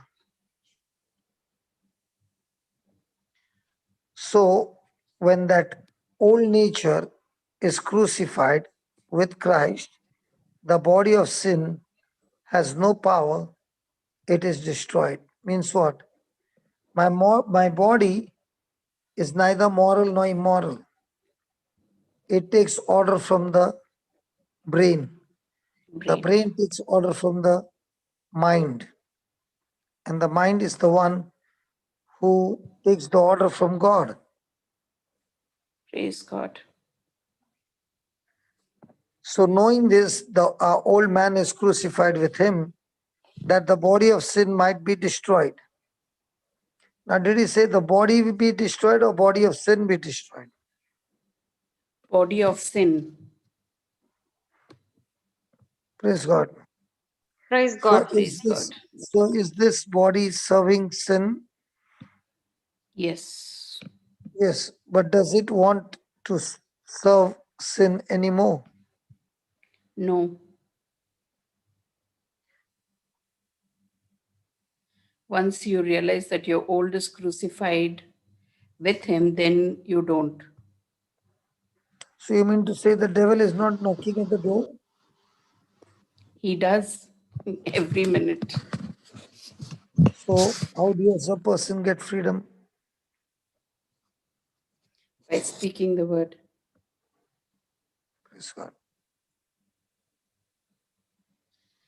Praise God. So, Thank you, Jesus. the body is neither moral nor immoral. It takes order from the mind. And now that the mind is full of the agape love and reaching out to the poor, praise God. Papa, Praise I God. did not. I did not understand. Not only now, even beginning, I used to get confused. Now, body of sin means what it is talking about, the mindset, right? No, The old mindset, unrenewed mind. no, the body of sin is the body that takes order from the mind. But it is telling the body of No. sin might be destroyed. Means what? What is the destroyed? What has to destroy? Means the body that takes orders from the old mind, okay, so that the body which was operating in sin may no longer operate in sin, so that the connection of the body with the old mindset is not there. It is destroyed on the cross. So Papa, how does now you're so Papa. That means old mindset is destroyed, right? means the lies of the devil has to be destroyed. It is not a one time, it is a everyday thing. If Then it I'm is not my. vigilant, Then that body is the body is okay. neither moral nor immoral, Baba. It only takes order from the mind. So it's the nature of the Your body is neither good or bad. It only takes order from the mind. If I And the take in that mind meaning, the body has. Then if I take in that meaning, the body is neither moral or immoral. Correct. I understood. It only takes order from the mind. But when I say the word destroy, then I'm. That is the time I'm destroy getting is, confused. that's what I'm saying. The destruction is the lie of the devil is planted in the mind. Ah, Okay. So yeah. if I don't deal with that lie, then my mind will be corrupted all the time.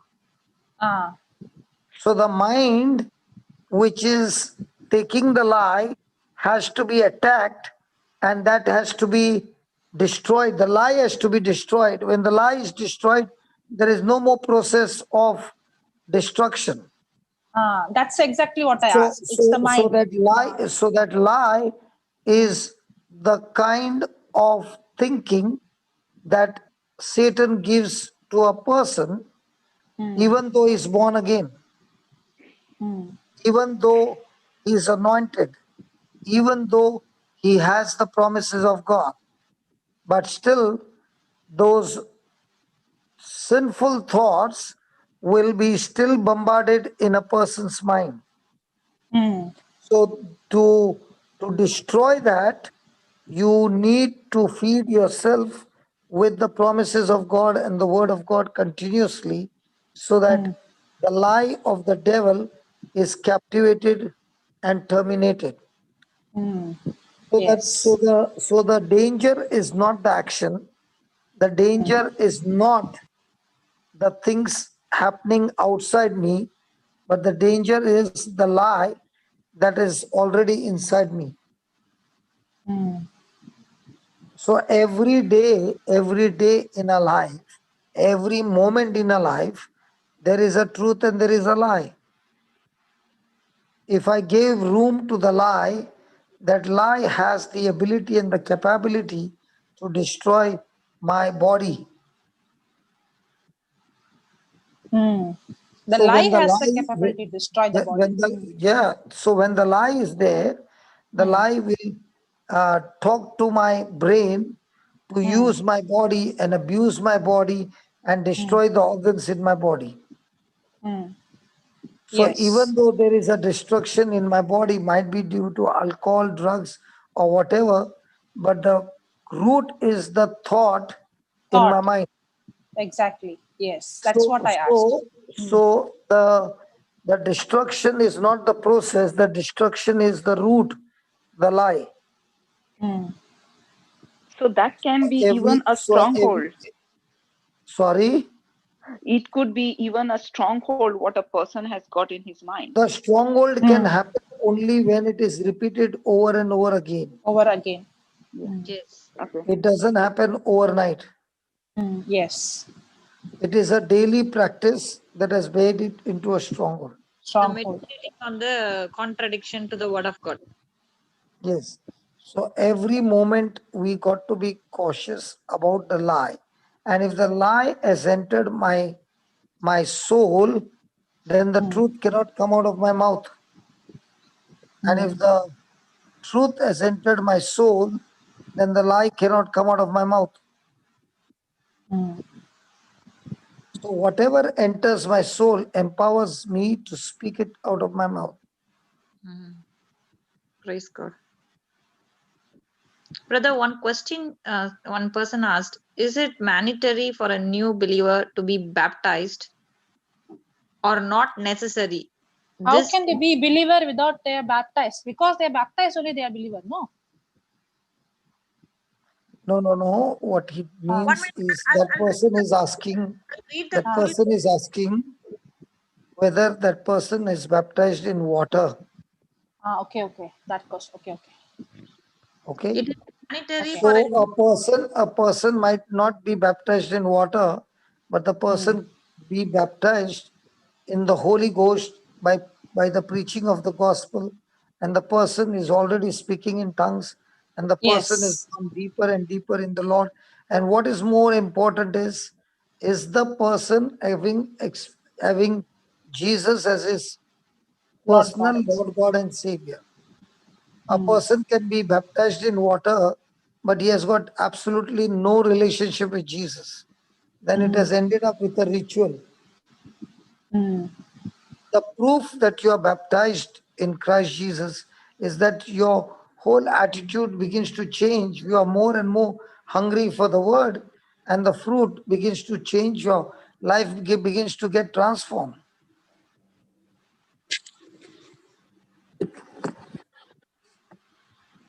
Is that right? Yes, correct.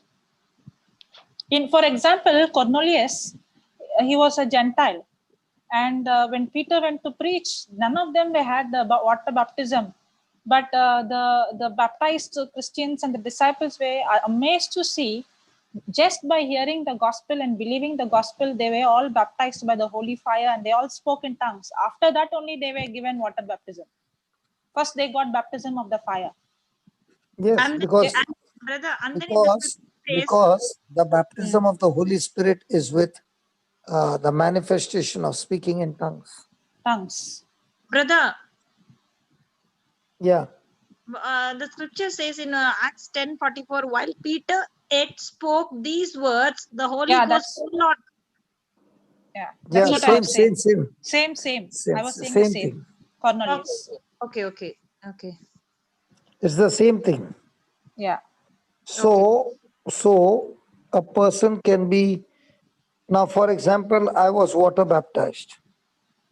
I had received all the sacraments. I'm not talking about anybody, I'm talking about myself. So I'm talking about my relationship with God.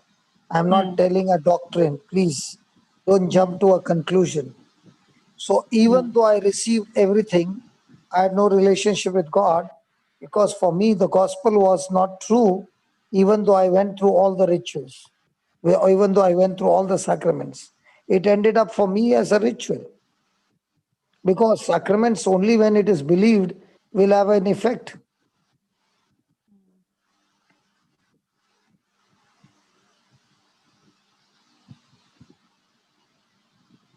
So when the time came that I received Jesus as my Lord, God, and Savior, and it was now believing. I got baptized in the Holy Ghost, and the first thing that happened was the tongues that I was speaking went on for hours and hours and hours, and I got hooked up on the Bible, and I got the thirst of the Word.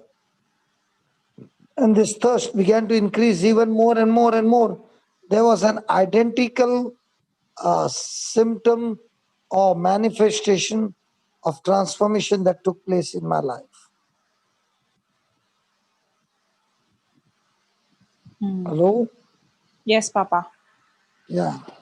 So when that took place, the manifestation of the Holy Spirit fire gave me understanding of the word, which I did not have for all these years. And I saw my life began to move into the supernatural as I began to study the word of God. Praise God. Yes. So the same body which was being used for sin now began to be used for the kingdom of God. And it was not by force, it was not by chance, it was by a decision. Amen. And from that time on, the fire of God is going on burning and burning and burning. But what I again and again want to stress is, if I entertain the lie of the devil in my mind, I will give the devil legal right to destroy my life. Because all he needs is a lie injected in our thought life. Papa, somebody And was asking about the question about the lie. Is the lie all the time inside us? Somebody in the YouTube put the question. the lie is not always in us. The lie is any kind of thought that contradicts God's word. When we don't know the truth by default. So did Satan give Jesus life? Yes. So if the devil did not spare Jesus, do you think he's going to spare you and me? No. So did Jesus answer the question with some explanation or only scripture? Only scripture. Only scripture. Was he confident in what he quoted the scripture? Yes. Yes, very much. So also when you're confident in the scripture, in whatever situation you're going through, that confidence is what brings the reward. What, Papa? When I'm speaking something in confidence, the confidence is what makes the difference and brings forth the harvest. Correct. Confidence Praise God. brings reward. Okay? I have a question, brother. Yeah. We are all baptized. We need to be baptized because we are all sinners. There was no need for Jesus to be baptized because he had no sin in him. Why was he baptized? Because he resembled us in every area. Yes, praise God. And, Thank and you, the Jesus. baptism Of the Holy Spirit. and the baptism is when he got baptized, he got ready for the mission. It was only at baptism the Spirit of the Lord came upon him, and only after that he started performing miracles. Miracles.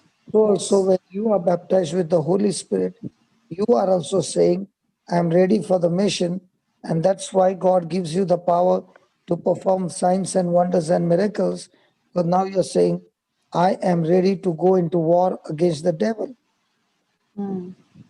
So baptism is when Jesus is saying, I'm ready for the mission. In the same way, when you are baptized with the Holy Spirit, you are saying, I'm ready for the mission. Is that clear? Yeah. Thank you. Yeah, that cleared Yes, my Baba. question. Praise God. Lord, thank you. So what is surprising is when a person is speaking in tongues, but not getting into a mission. The very thing that you're speaking in tongues is the fire of God given to you to get into action. And that fire of God is the proof that this action is going to be fruitful and it's going to bring success if you cling on to the word of God.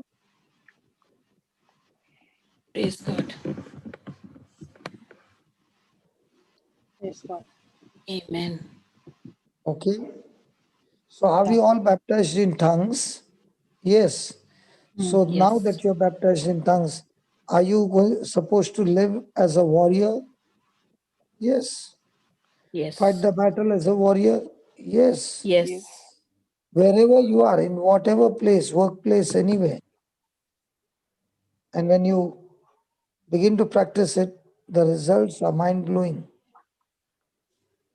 Praise God. Thank you, Jesus. Yeah, praise God. Okay?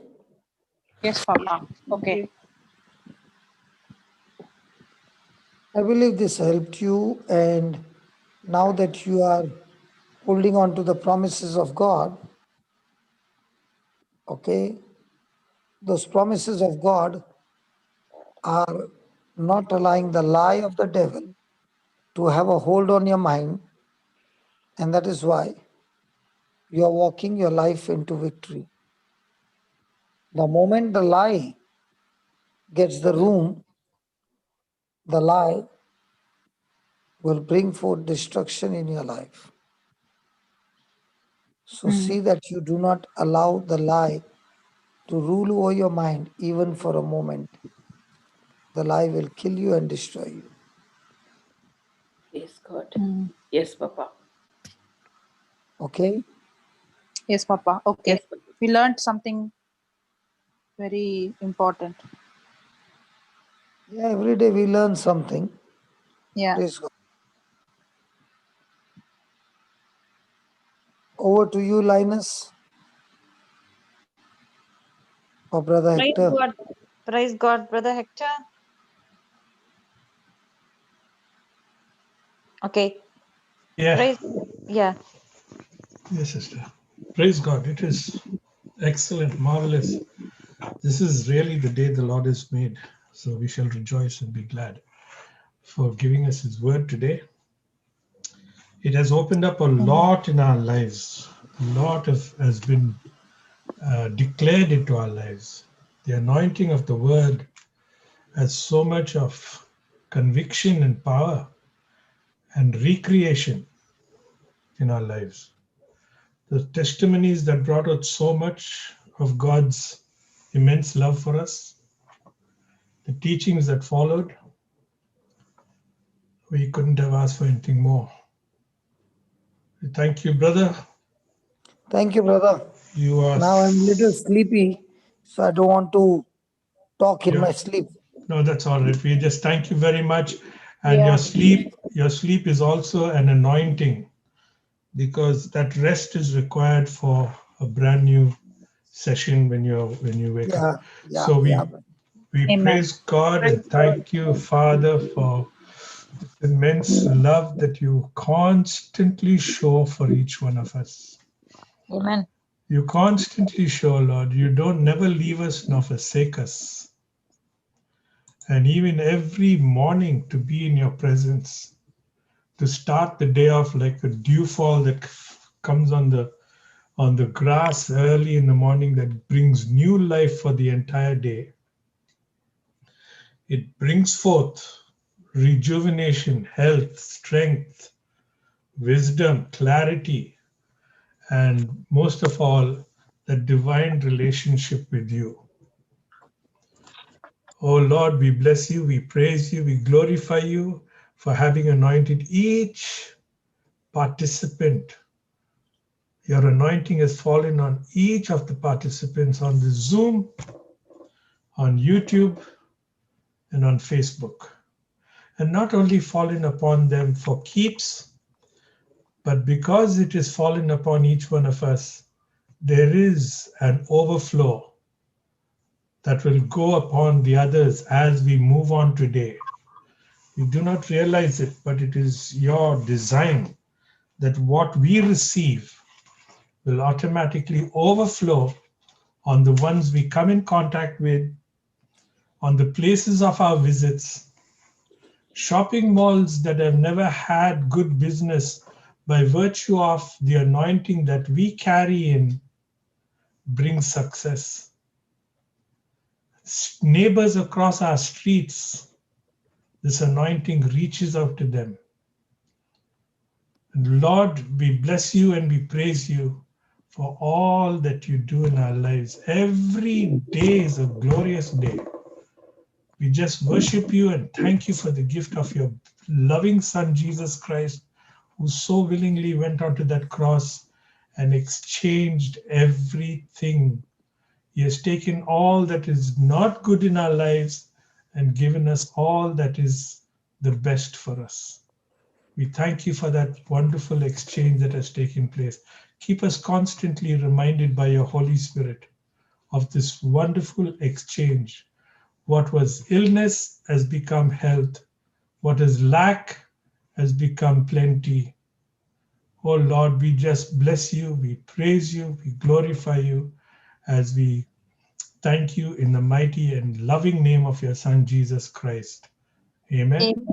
Amen. Amen. Amen. Amen. Thank you, Amen. Jesus. Amen. Praise God. Thank you, Jesus. Brother Jesus. Johnson, Thank you, Brother thank you, Hector. Hector. Thank you. Praise God. Wonderful Roslyn. prayer. Thank you. Brother Thank you, Linus, Praise Papa. Brother Linus. Thank you, Jesus. Putting up his Shall I? hand. Thank you, Brother Hector. Brother Linus, you're the Thank you. co-host now. You can unmute yourself. Brother Shall I Linus? stop live stream? yeah, Brother Linus. Okay. 1 minute, huh? Hello. Yeah, you can stop the live stream if you want. Yeah. I'll stop, brother. Hello, sister. Just praise God. I was